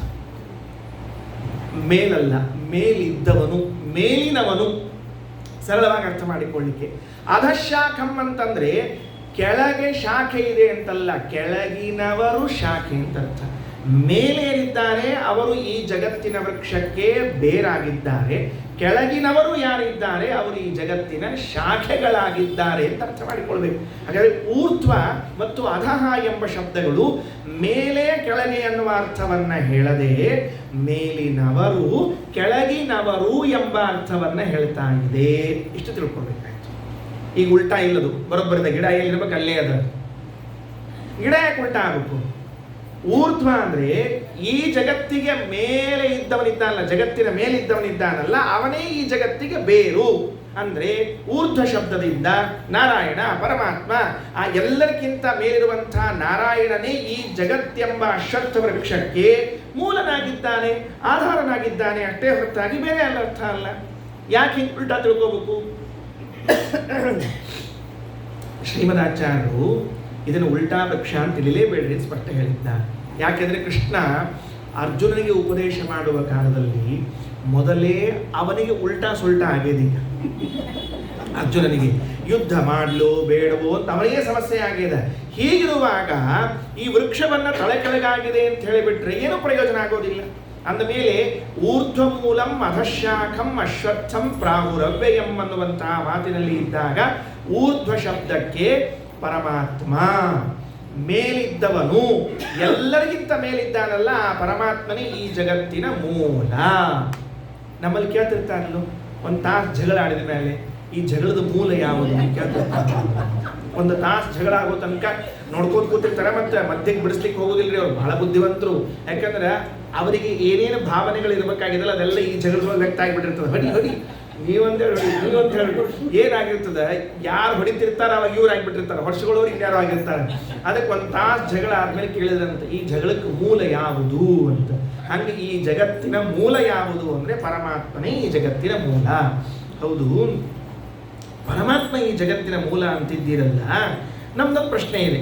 ಏನು ಪ್ರಶ್ನೆ ಇದೆ ಅಂದ್ರೆ, ಹಾಗಾದ್ರೆ ಈ ಜಗತ್ತು ಇದಕ್ಕೆ ಮೂಲ ಪರಮಾತ್ಮ ಅಂತ ಹೇಳ್ತಿದ್ದೀರಿ, ಊರ್ಧ್ವ ಶಬ್ದವನ್ನೇ ಹೇಳಿದ್ದಾರೆ. ಅಲ್ಲಿರೋ ಶಬ್ದ ಏನಿದೆ ಅಂದ್ರೆ ಊರ್ಧ್ವ ಅಂತ ಶಬ್ದ ಇದೆ. ಊರ್ಧ್ವ ಶಬ್ದ ಇದ್ದಾಗ ಮೇಲೆ ಅಂತ ಅರ್ಥ ಮಾಡಬೇಕು, ಪರಮಾತ್ಮ ಅಂತ ಅರ್ಥ ಮಾಡಬೇಕು. ಈಗ ಏನ್ ಬೇಕಾಗಿದೆ ನಮಗೆ? ಊರ್ಧ್ವ ಶಬ್ದ ಇದು ಪರಮಾತ್ಮನನ್ನ ಹೇಳುತ್ತದೆ ಅಂತ ತೋರಿಸ್ಬೇಕು. ನಾಳೆ ನಮ್ಮ ಜವಾಬ್ದಾರಿ. ಶ್ರೀಮದಾಚಾರ್ಯ ಹೇಳಿದಂತೆ ಹೇಳಿ ಹೊರಟಾಗ ಈ ಜಗದ್ವೃಕ್ಷ ಇದಕ್ಕೆ ಪರಮಾತ್ಮನೇ ಮೂಲನಾಗಿದ್ದಾನೆ. ಪರಮಾತ್ಮ ಮೂಲ ಅಂದ್ರೆ ಊರ್ಧ್ವ ಶಬ್ದದಿಂದ ಪರಮಾತ್ಮ, ಎಲ್ಲರ ಮೇಲಿದ್ದವನು ಪರಮಾತ್ಮ, ಅವನೇ ಈ ಜಗತ್ತಿಗೆ ಮೂಲ ಅಂತ ಆಚಾರ್ಯರು ಒಂದು ಶ್ರುತಿಯನ್ನು ಉದಾಹರಣೆ ಮಾಡ್ತಾರೆ. ಈ ವೇದ ಎಷ್ಟು ಚೆನ್ನಾಗಿದೆ ಅಂತಂದ್ರೆ, ತೈತ್ರಿ ಉಪನಿಷತ್ತಿನಲ್ಲಿ ಬರುವಾಗ ಒಂದು ಮಾತು ಬರ್ತದೆ. ಒಬ್ಬ ರಾಜ ಇದ್ದ ಹಿಂದಕ್ಕೆ, ಅವನ ಹೆಸರನ್ನು ಕೇಳಿದ್ದೇವೆ ನಾವು. ಯಾರವನು ಅಂದ್ರೆ ತ್ರಿಶಂಕು ಅಂತ ಅವನ ಹೆಸರು. ಎಷ್ಟು ಚಂದಿದೆ ನೋಡಿ. ಅಲ್ಲಿ ಈ ಗೀತಾದೊಳಗೆ ತ್ರಿಶಂಕು ಯಾಕೆ ಬಂದ ಅಲ್ರಿ? ಮಹಾಭಾರತದೊಳಗೆ ಪಾಕಿಸ್ತಾನ ಬರಬಹುದು, ಮಹಾಭಾರತದೊಳಗೆ ಡೊನಾಲ್ಡ್ ಟ್ರಂಪ್ ಬರಬಹುದು, ರಾಮಾಯಣದೊಳಗೆ ಮತ್ತು ಇನ್ಯಾರ್ಯಾರೋ ಬರಬಹುದು ಅಂತ ಆದ ಮೇಲೆ ಮತ್ತು ಇದರೊಳಗೆ ಗೀತಾದೊಳಗೆ ಯಾಕೆ ತ್ರಿಶಂಕು ಬರಬಾರದು? ಬಂದೇ ಬರ್ತಾನೆ. ನಾವೇನು ಮಾಡ್ಲಿಕ್ಕೆ ಹೊರಟಿದ್ದೇವೆ? ಮೊದಲನೇ ಶ್ಲೋಕದಲ್ಲಿ ಈ ಜಗತ್ತು ಅಶ್ವತ್ಥ ವೃಕ್ಷ, ಆ ಅಶ್ವತ್ಥ ವೃಕ್ಷಕ್ಕೆ ಮೂಲ ಯಾರು ಅಂದರೆ ಊರ್ಧ್ವ ನಾಮಕನಾದ ಪರಮಾತ್ಮನೇ ಇದಕ್ಕೆ ಮೂಲನಾಗಿದ್ದಾನೆ ಅಂತ ಹೇಳುವಾಗ ಬೇರಿನ ಸ್ಥಾನದಲ್ಲಿ ಇದ್ದವನು ಯಾರು? ಪರಮಾತ್ಮ. ಹಾಗಾದರೆ ಅವನಿಗೆ ಊರ್ಧ್ವ ಅಂತ ಕರೆದದ್ದು ಯಾಕೆ? ಎಲ್ಲಿ ಪ್ರಯೋಗ ಇದೆ ಹಾಗೆ ಅಂತ ಕೇಳಿದಾಗ, ತೈತ್ರಿ ಉಪನಿಷತ್ನಲ್ಲಿ ಹೇಳುವಾಗ ಅಹಂ ವೃಕ್ಷಸ್ಯ ರೇರಿವ ಕೀರ್ತಿ ಪೃಷ್ಟಂ ಗಿರೇರಿವ ಊರ್ಧ್ವ ಪವಿತ್ರೋ ವಾಜಿನೀವ ಸ್ವಮೃತಮಸ್ಮಿ ದ್ರವಿಣಗುಂ ಸುವರ್ಚಸಂ ಸುಮೇಧಾ ಅಮೃತೋಕ್ಷಿತಃ ಇತಿ ತ್ರಿಶಂಕೋರ್ವೇದಾನುವಚನಂ. ತೈತ್ರಿ ಉಪನಿಷತ್ತಲ್ಲಿ ಬಂದದ್ದು. ಇದಕ್ಕೆ ರಾಯರು ಬಹಳ ಸೊಗಸಾಗಿ ವ್ಯಾಖ್ಯಾನ ಮಾಡಿದ್ದಾರೆ ಖಂಡಾರ್ಥದಲ್ಲಿ. ಆಮೇಲೆ ಮನೆಗೆ ಹೋಗಿ ಪುಸ್ತಕ ತೆಗೆದು ಇದ್ರೆ ನೋಡ್ರಿ ಎಷ್ಟು ಚಂದ ವ್ಯಾಖ್ಯಾನ ಮಾಡಿದ ರಾಯರು ಅಂದರೆ, ಅಹಂ ವೃಕ್ಷಸ್ಯ ರೇರಿವ ಅವ ಅಂತಾನೆ. ತ್ರಿಶಂಕು ವೈವಸ್ವತ ಮನುವಿನ ವಂಶದಲ್ಲಿ ಹುಟ್ಟಿ ಬಂದ, ಸೂರ್ಯ ವಂಶದಲ್ಲಿ ಹುಟ್ಟಿ ಬಂದ ರಾಜ. ಅಹಂ ವೃಕ್ಷಸ್ಯ ರೇರಿವ, ನಾನು ಈ ಸಂಸಾರದ ವೃಕ್ಷವನ್ನ ಕತ್ತರಿಸಿ ಹಾಕಿಬಿಟ್ಟಿದ್ದೇನೆ. ಸಂಸಾರವೇ ಒಂದು ವೃಕ್ಷ. ಈಗ ಅಶ್ವತ್ಥ ವೃಕ್ಷ ಹೇಳಿದ್ದಾರಲ್ಲ, ಅದೇ ಈ ಸಂಸಾರ ವೃಕ್ಷವನ್ನ ನಾನು ಕತ್ತರಿಸಿ ಹಾಕಿದ್ದೇನೆ. ಅಹಂ ವೃಕ್ಷಸ್ಯ ರೇರಿವ ಕೀರ್ತಿ ಪೃಷ್ಟಂ ಗಿರೇರಿವ, ಸಂಸಾರ ವೃಕ್ಷವನ್ನ ಕಡಿದು ಹಾಕಿದವನು ಎಂಬುವರ ಕೀರ್ತಿವಂತರಾದವರಲ್ಲಿ ನನ್ನ ಕೀರ್ತಿ ಬೆಟ್ಟದಷ್ಟು ಎತ್ತರಕ್ಕೆ ಹೋಗಿದೆ. ಕೀರ್ತಿ ಪೃಷ್ಟಂ ಗಿರೇರಿವ. ಹೌದು, ಈ ಸಂಸಾರ ವೃಕ್ಷವನ್ನ ಕತ್ತರಿಸಿ ಹಾಕ್ಲಿಕ್ಕೆ ನಿನಗೆ ಸಪೋರ್ಟ್ ಮಾಡಿದವರು ಯಾರು, ಸಹಾಯ ಮಾಡಿದವರು ಯಾರು, ಯಾರ ಅನುಗ್ರಹದ ಬಲದಿಂದ ಮಾಡಿದ್ದೀಯಾ? ಊರ್ಧ್ವ ಪವಿತ್ರೋ ವಾಜಿನೀವ ಸ್ವಮೃತಮಸ್ಮಿ ದ್ರವಿಣಗುಂ ಸುವರ್ಚಸಂ ಸುಮೇಧಾ ಅಮೃತೋಕ್ಷಿತಃ. ಊರ್ಧ್ವ ಪವಿತ್ರ, ಪರಮಾತ್ಮನಿಂದ ಪವಿತ್ರನಾಗಿದ್ದೇನೆ. ಎಷ್ಟು ಚೆನ್ನಾಗಿದೆ ನೋಡ್ರಿ. ಅಲ್ಲೇನು ಹೇಳಿದ್ದಾನೆ ತ್ರಿಶಂಕು? ಊರ್ಧ್ವ ಅಂದ್ರೆ ಪರಮಾತ್ಮ. ಊರ್ಧ್ವ ಪವಿತ್ರೋ ವಾಜಿನೀವ ಸ್ವಮೃತಮಸ್ಮಿ. ಮೊದಲನೇದಾಗಿ ಆ ಭಗವಂತನ ಅಪರೋಕ್ಷ ಜ್ಞಾನದಿಂದ ನಾನು ನನ್ನ ಎಲ್ಲ ಪಾಪಗಳನ್ನು ಕಳ್ಕೊಂಡೆ. ಊರ್ಧ್ವ ಪವಿತ್ರ, ಊರ್ಧ್ವನಿಂದ ಪರಮಾತ್ಮನಿಂದ ಅವನ ಅಪರೋಕ್ಷ ಜ್ಞಾನದಿಂದ ನನ್ನ ಪಾಪಗಳನ್ನು ಕಳ್ಕೊಂಡೆ. ಯಾವ ಪಾಪಗಳನ್ನು ಕಳ್ಕೊಂಡೆ ಅಂದರೆ ಸಂಚಿತ ಆಗಾಮಿ ಪಾಪಗಳನ್ನು ಕಳ್ಕೊಂಡ್ಬಿಟ್ಟೆ. ಒಂದು ಉಳ್ಕೊಂಡಿತ್ತು, ಪ್ರಾರಬ್ಧ ಒಂದು ಉಳ್ಕೊಂಡಿತ್ತು. ಅದು ಎಲ್ಲಿ ಹೋಗಬೇಕು ಗೊತ್ತಾಗಿಲ್ಲಲ್ಲ ಅಂದರೆ ವಾಜಿನಿ ವಸು ಸ್ವಮೃತಮಸ್ಮಿ. ಸೂರ್ಯ ಇದ್ದಾನಲ್ಲ, ವಾಜಿನಿ ವಸು ಅಂದರೆ ಸೂರ್ಯನಲ್ಲಿ ವಾಸ ಮಾಡುವ ಪರಮಾತ್ಮ. ವಾಜಿ ನೀ ಸೂರ್ಯ, ಆ ಸೂರ್ಯನಲ್ಲಿ ವಾಸ ಮಾಡುವ ಪರಮಾತ್ಮನಿದ್ದಾನಲ್ಲ, ಅವನ ಅನುಗ್ರಹದಿಂದ ಪ್ರಾರಬ್ಧವನ್ನು ಪೂರ್ಣ ಕಳ್ಕೊಂಡ್ಬಿಟ್ಟೆ ನಾನು. ಇದೆಲ್ಲ ತುಂಬ ಶಾಸ್ತ್ರೀಯವಾದ ವಿಷಯ, ಸಂಕ್ಷೇಪದಲ್ಲಿ ಹೇಳ್ತಾ ಇದ್ದೀನಿ ಅಷ್ಟೇ. ಯಾಕೆ ಅಂದರೆ ವೈಶ್ವಾನರೇ ದುನದ್ಯಾವ ಸೂರ್ಯೇವ ದೇಹೇ ಏವವ. ಎಲ್ಲರ ಪ್ರಾರಬ್ಧ ಕರ್ಮ ಒಂದೇ ರೀತಿಯಿಂದ ಕಳೆಯಂಗಿಲ್ಲ. ಒಬ್ಬೊಬ್ಬರ ಪ್ರಾರಬ್ಧ ಒಂದೊಂದು ಕಡೆ ಕಳೀತಾ ಹೋಗ್ತದೆ. ಲಿಂಗದೇಹ ಮಾತ್ರ ವಿರಜಾನದಿಯಲ್ಲಿ ಹೋಗ್ತದಲ್ಲ, ಹಾಗಾದರೆ ಪ್ರಾರಬ್ಧ ಕರ್ಮ ಎಲ್ಲಿ ಹೋಗ್ತದೆ? ಪ್ರಾರಬ್ಧ ವಿರಜಾತರಣಾವಧಿ. ಕೆಲವರಿಗೆ ಮಾತ್ರ ವಿರಜಾನದಿ ಸ್ನಾನ ಆದಾಗಲೇ ಪ್ರಾರಬ್ಧ ಹೋಗೋದಂತೆ. ಇನ್ನು ಕೆಲವರಿಗೆ ಸೂರ್ಯಮಂಡಲ ಪ್ರವೇಶ ಮಾಡಿದಾಗ ಪ್ರಾರಬ್ಧ ಕರ್ಮ ಹೊರಟೋಗ್ಬಿಡ್ತದಂತೆ. ಹಾಗಾದರೆ ನಾನೇನು ಮಾಡಿಕೊಂಡೆ?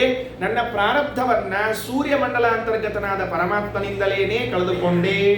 ಅಹಂ ವೃಕ್ಷಸ್ಯರೇರಿವ ಕೀರ್ತಿ ಪೃಷ್ಟಂ ಗಿರೇರಿವ ಊರ್ಧ್ವ ಪವಿತ್ರೋ ವಾಜಿನೀವ ಸ್ವಮೃತಮಸ್ಮಿ ದ್ರವಿಣಗುಂ ಸುವರ್ಚಸಂ. ಒಳ್ಳೆ ಸಂಪತ್ತು ಉಳ್ಳವನಾಗಿದ್ದೇನೆ. ಏನು ಸಂಪತ್ತು? ಸ್ವರೂಪ ಸುಖವೇ ಸಂಪತ್ತು, ಬೇರೆ ಇಲ್ಲ. ಸ್ವರೂಪ ಸುಖವೇ ಸಂಪತ್ತು. ಸುಮೇಧಾ ಅಮೃತೋಕ್ಷಿತಃ. ಒಳ್ಳೆ ಜ್ಞಾನಿಯಾಗಿದ್ದೇನೆ. ಭಗವಂತ ನನ್ನಲ್ಲಿ ವ್ಯಾಪಿಸಿಕೊಂಡಿದ್ದಾನೆ. ಇತಿ ತ್ರಿಶಂಕೋರ್ವೇದಾನು ವಚನಂ. ತ್ರಿಶಂಕು ಹೀಗೆ ಹೇಳುವಾಗ ಊರ್ಧ್ವ ಶಬ್ದದಿಂದ ಯಾರನ್ನು ಕರೆದಿದ್ದಾರೆ? ಪರಮಾತ್ಮನನ್ನು ಕರೆದಿದ್ದಾರೆ. ಅಂದ ಮೇಲೆ ಊರ್ಧ್ವ ಮೂಲಮಧಶಾಖಮಶ್ರದ್ಧಂ ಪ್ರಾಹುರವ್ಯಯಂ ಛಂದಾಂಸಿ ಯಸ್ಯ ಪರ್ಣಾನಿ ಯಸ್ತಂ ವೇದ ಸವೇದವಿತ. ಊರ್ಧ್ವ ಮೂಲಂ, ಈ ಜಗತ್ತೆಂಬ ಅಶ್ವತ್ಥ ವೃಕ್ಷಕ್ಕೆ ಭಗವಂತನೇ ಮೂಲನಾಗಿದ್ದಾನೆ. ಸರಿಯಾಯಿತು. ಮುಂದೆ ಏನದು ಅಧಃ ಶಾಖಂ.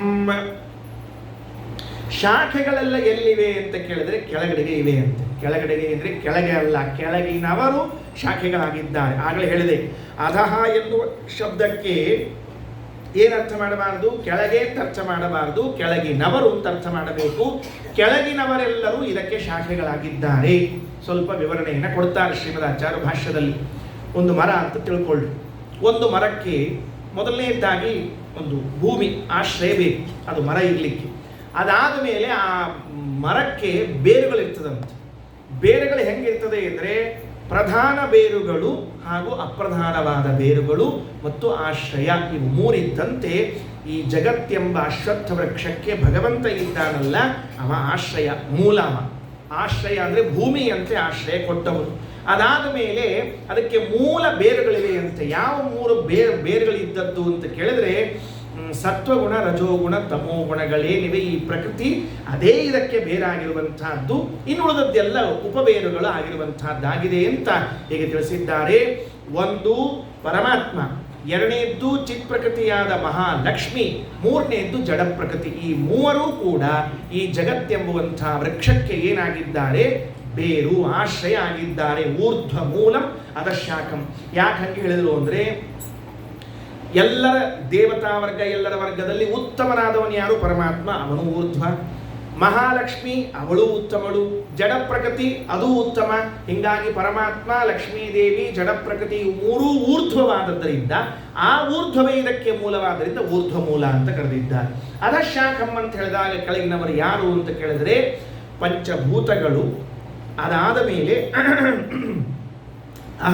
ಮಹತ್ತತ್ವ, ಅಹಂಕಾರ ತತ್ವ, ಬುದ್ಧಿ ತತ್ವ, ಈ 8 ಏನಿದೆಯಲ್ಲ, ಇದೇ ಕೆಳಗಿನವರು, ಇದೇ ಈ ಮರಕ್ಕೆ ಶಾಖೆಗಳು. ಶಾಖೆಗಳನ್ನು ತಿಳ್ಕೊಳ್ಳೋಣ. ಪರಮಾತ್ಮ ತಿಳ್ಕೊಂಡಾಯಿತು. ಶಾಖೆಗಳು ಯಾರ್ಯಾರು ಅಂತ ಹೇಳ್ತಿದ್ದಾರೆ? ಮಹತ್ತತ್ವ, ಅಹಂಕಾರ ತತ್ವ, ಬುದ್ಧಿ ತತ್ವ. ಮಹತ್ತತ್ವ, ಅಹಂಕಾರ ತತ್ವ, ಬುದ್ಧಿ ತತ್ವಗಳು 3, ಪಂಚಭೂತಗಳು 5: ಮಣ್ಣು, ನೀರು, ಗಾಳಿ, ಬೆಂಕಿ, ಆಕಾಶ. ಆ 5 ಈ 3 ಏನಿವೆ ಇದೇ ಪ್ರಕೃತಿ ಅಂತ ಕರೆಸಿಕೊಳ್ಳುವುದು, ಇದೇ ಶಾಖೆಗಳಾಗಿ ಇರುವಂತಹದ್ದು. ಭಗವಂತನಿಗಿಂತ ಕೆಳಗಿರುವ ಇವರೆಲ್ಲರೂ ಈ ಜಗದೃಕ್ಷದ ಶಾಖೆಗಳಾಗಿದ್ದಾರೆ ಅಂತ. ಹಾಗಾದರೆ ಅಶ್ವತ್ಥವೆಂಬ ವೃಕ್ಷಕ್ಕೆ ಪರಮಾತ್ಮ ಮೂಲನಾದರೆ, ಮಹಾಲಕ್ಷ್ಮಿ ಮೂಲವಾದರೆ, ಜಡಪ್ರಕೃತಿ ಮೂಲವಾದರೆ, ಈ 8 ಏನಿದೆಯಲ್ಲ ಇದು ಶಾಖೆಗಳು ಅಂತ ಕರೆಸಿಕೊಳ್ಳುವಂತಹದ್ದು. ಮಹತ್ತತ್ವ, ಅಹಂಕಾರ ತತ್ವ, ಬುದ್ಧಿ ತತ್ವ. ಮಹತ್ತತ್ವಕ್ಕೆ ಅಭಿಮಾನಿಗಳು ಯಾರು? ಚತುರ್ಮುಖ ಬ್ರಹ್ಮದೇವರು. ಆ ಚತುರ್ಮುಖ ಬ್ರಹ್ಮದೇವರು ಈ ಜಗದ್ವೃಕ್ಷದ ಶಾಖ. ಅಹಂಕಾರ ತತ್ವಕ್ಕೆ ಅಭಿಮಾನಿಗಳು ಯಾರು? ರುದ್ರದೇವರು. ಅವರು ಈ ಜಗದ್ವೃಕ್ಷಕ್ಕೆ ಶಾಖೆ. ಬುದ್ಧಿ ತತ್ವಕ್ಕೆ ಅಭಿಮಾನಿ ಯಾರು? ಉಮಾದೇವಿಯರು. ಅವರು ಈ ಜಗದ್ವೃಕ್ಷಕ್ಕೆ ಶಾಖೆಯಾಗಿದ್ದಾರೆ.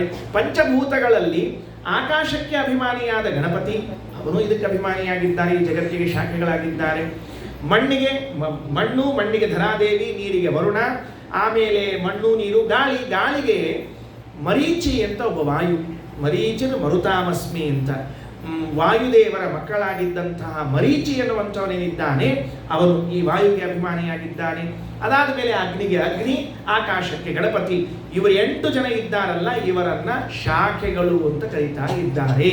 ಅಂತೂ ಊರ್ಧ್ವ ಮೂಲಂ ಅಧ ಶಾಖಂ ಅಶ್ವತ್ಥಂ ಪ್ರಾಹುರವ್ಯಯಂ ಛಂದಾಂಸಿ ಯಸ್ಯ ಪರ್ಣಾನಿ ಯಸ್ತಂ ವೇದ ಸವೇದವಿತ. ಕೊನೆಯ ಶಬ್ದ ಹೇಳಿ ಮುಗಿಸ್ತೇನೆ. ಛಂದಾಂಸಿ ಯಸ್ಯ ಪರ್ಣಾನಿ. ಈ ಜಗದ್ವೃಕ್ಷಕ್ಕೆ ಎಲೆಗಳು ಯಾವುದು ಅಂತ ಪ್ರಶ್ನೆ ಮಾಡಿದ್ರು. ಎಲೆಗಳು ಯಾವುದು ಅಂತ. ವೇದಗಳೇ ಈ ಜಗತ್ತಿನ ಎಲೆಗಳು ಅಂತ ಹೇಳಿಬಿಟ್ಟು.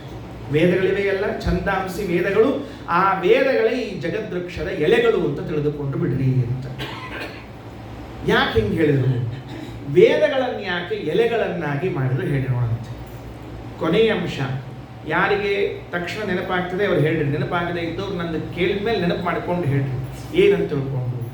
ವೇದಗಳನ್ನ ಪರಮಾತ್ಮ ಇನ್ನೇನೋ ಮಾಡೋದು ಬಿಟ್ಟು ಎಲೆಗಳು ಅಂತ ಮಾಡಿಟ್ಟಿದ್ದಾನೆ. ವಿವರಣೆ ಮತ್ತೆ ನಾಳೆ ಕೊಡ್ತೀನಿ. ಭಗವದ್ಗೀತೆ 15ನೇ ಅಧ್ಯಾಯದ ಪ್ರಾರಂಭದ 1-2 ಶ್ಲೋಕಗಳು ಇಷ್ಟೇ ಗಂಭೀರ ಅವ. ಮುಂದಿನ ಶ್ಲೋಕಗಳು ಮತ್ತೆ ಸ್ವಲ್ಪ ಸರಳವಾಗ್ತದೆ. ಇವತ್ತು ಕೇಳಿ, ಸಿಕ್ಕಾಪಟ್ಟೆ ಹೇಳಿಬಿಟ್ಟಾರ, ಏನೇನೂ ತಲೆಯಾಗಿ ಹೋಗಿಲ್ಲ.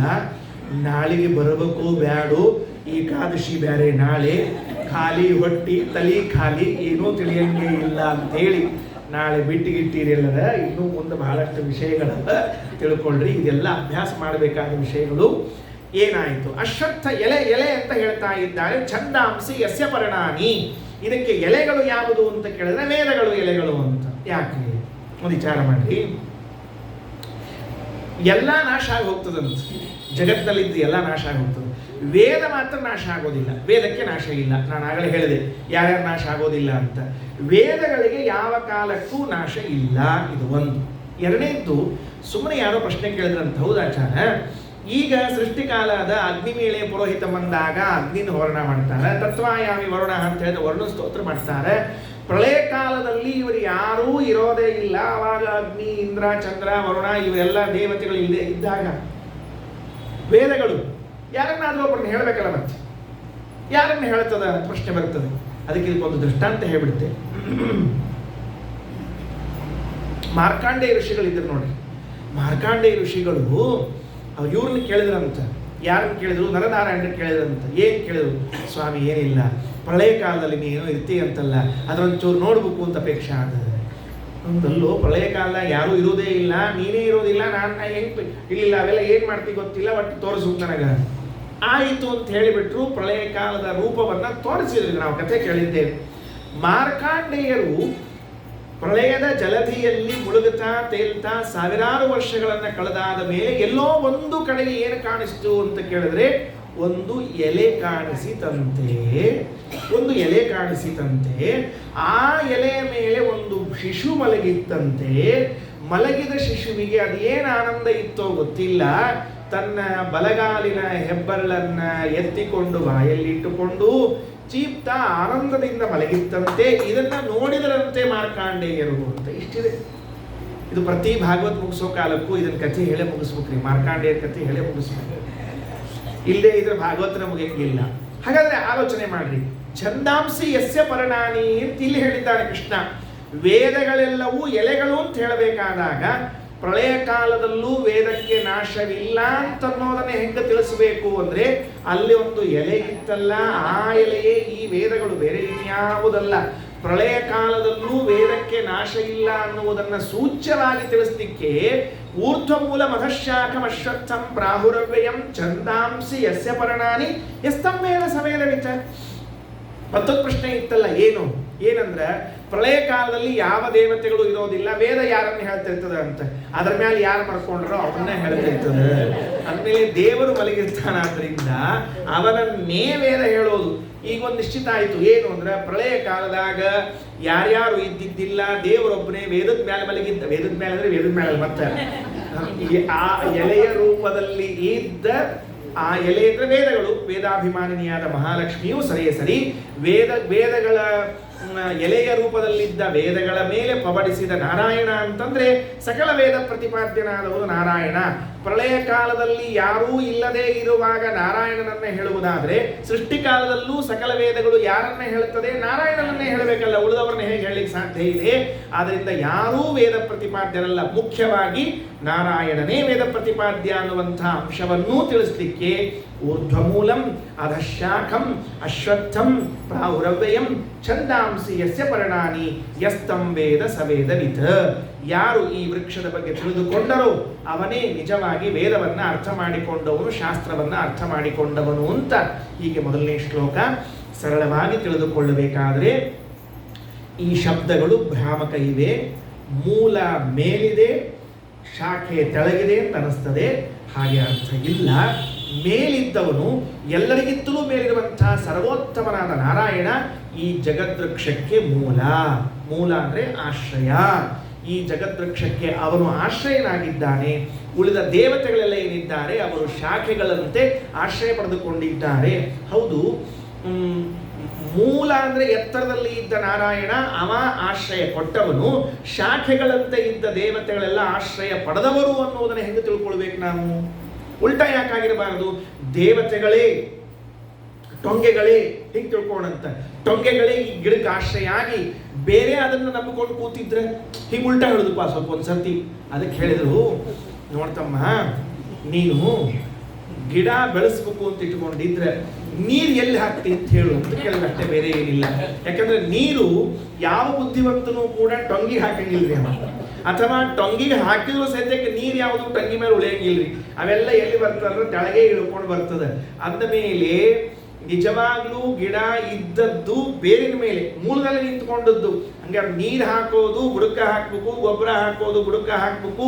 ನೀವು ಹಿಂಗೆ ಕೆಲಸ ಮಾಡೋದಪ್ಪ. ಏನು ಅಂದ್ರೆ ಮ್ಯಾಲಿಂದೆಲ್ಲ ಭಾಳ ಇಂಪಾರ್ಟೆಂಟು ಅಂತ ತಿಳ್ಕೊಂಡು ಹೇಳಿ ಈ ಪಾತಿ ಕಟ್ತಿರ್ತಾವ ನೋಡ್ರಿ, ಗಿಡಕ್ಕೊಂದು ರೌಂಡ್ ಹಾಕಿ ಇಟ್ಟಂಗಿ ಕಟ್ಟೋದಿಲ್ಲ, ತೆಳಗೆ ಕಟ್ಟೋ ಹಂಗಿಲ್ಲ ಇಲ್ರಿಪ್ಪ. ಅದನ್ನ ಮ್ಯಾಲೆ ಕಟ್ಟೋದು. ಯಾಕಂದ್ರೆ ಟೊಂಗೆಗಳೆಲ್ಲ ಮುಖ್ಯ ನಮಗೆ. ತಲೆ ಕಟ್ಟೋದು, ತೆಳಗೆ ಬೋಳ್ ಬಿಟ್ಬಿಡೋದು. ಅದು ಏನಾರ ಹಾಕೋವಲ್ಲ, ಯಾಕಂತ ಹಂಗೆ ಮಾಡ್ತಾರ? ಯಾರು ಮಾಡೋದಿಲ್ಲ. ರಕ್ಷಣೆಯನ್ನು ಯಾವುದಕ್ಕೆ ಒದಗಿಸ್ತಾರ? ಮೂಲಕ್ಕೆ ಒದಗಿಸ್ತಾರ.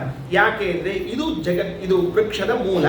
ಅಂದ ಮೇಲೆ ಜಗತ್ತಿನ ಮೂಲನಾಗಿರುವಂಥವನು ನಾರಾಯಣ, ಆಶ್ರಯ ಕೊಟ್ಟವನವನು, ಆಶ್ರಯ ಪಡೆದುಕೊಂಡವರು ದೇವತೆಗಳು. ಅದಕ್ಕೆ ಅಧಃ ಕೆಳಗೆ ಇರುವಂತಹ ಮಹತ್ತತ್ವ, ಅಹಂಕಾರ ತತ್ವ, ಬುದ್ಧಿ ತತ್ವ, ಪಂಚಭೂತಗಳೆಂಬುವರು ಶಾಖೆಗಳಾಗಿದ್ದಾರೆ.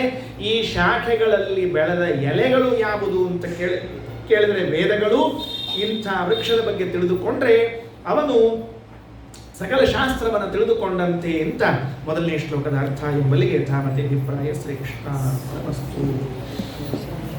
ಅಕ್ಷಯಂ ಕರ್ಮ ಯಸ್ಮಿನ್ ಪರೇ ಸ್ವರ್ಪಿತಂ ಪ್ರಕ್ಷಯಂ ಯಾಂತೆ ದುಃಖಾನಿ ಯನ್ನಾಮತಃ ಅಕ್ಷರೋ ಯೋಜರಃ ಸರ್ವದೈವಾಮೃತಃ ಉಕ್ಷಿಗಂ ಯಸ್ಯ ವಿಶ್ವಂ ಸದಾ ಜಾತಿಕಂ ಪ್ರೀಣಯಾಮೋ ವಾಸುದೇವಂ ದೇವತಾ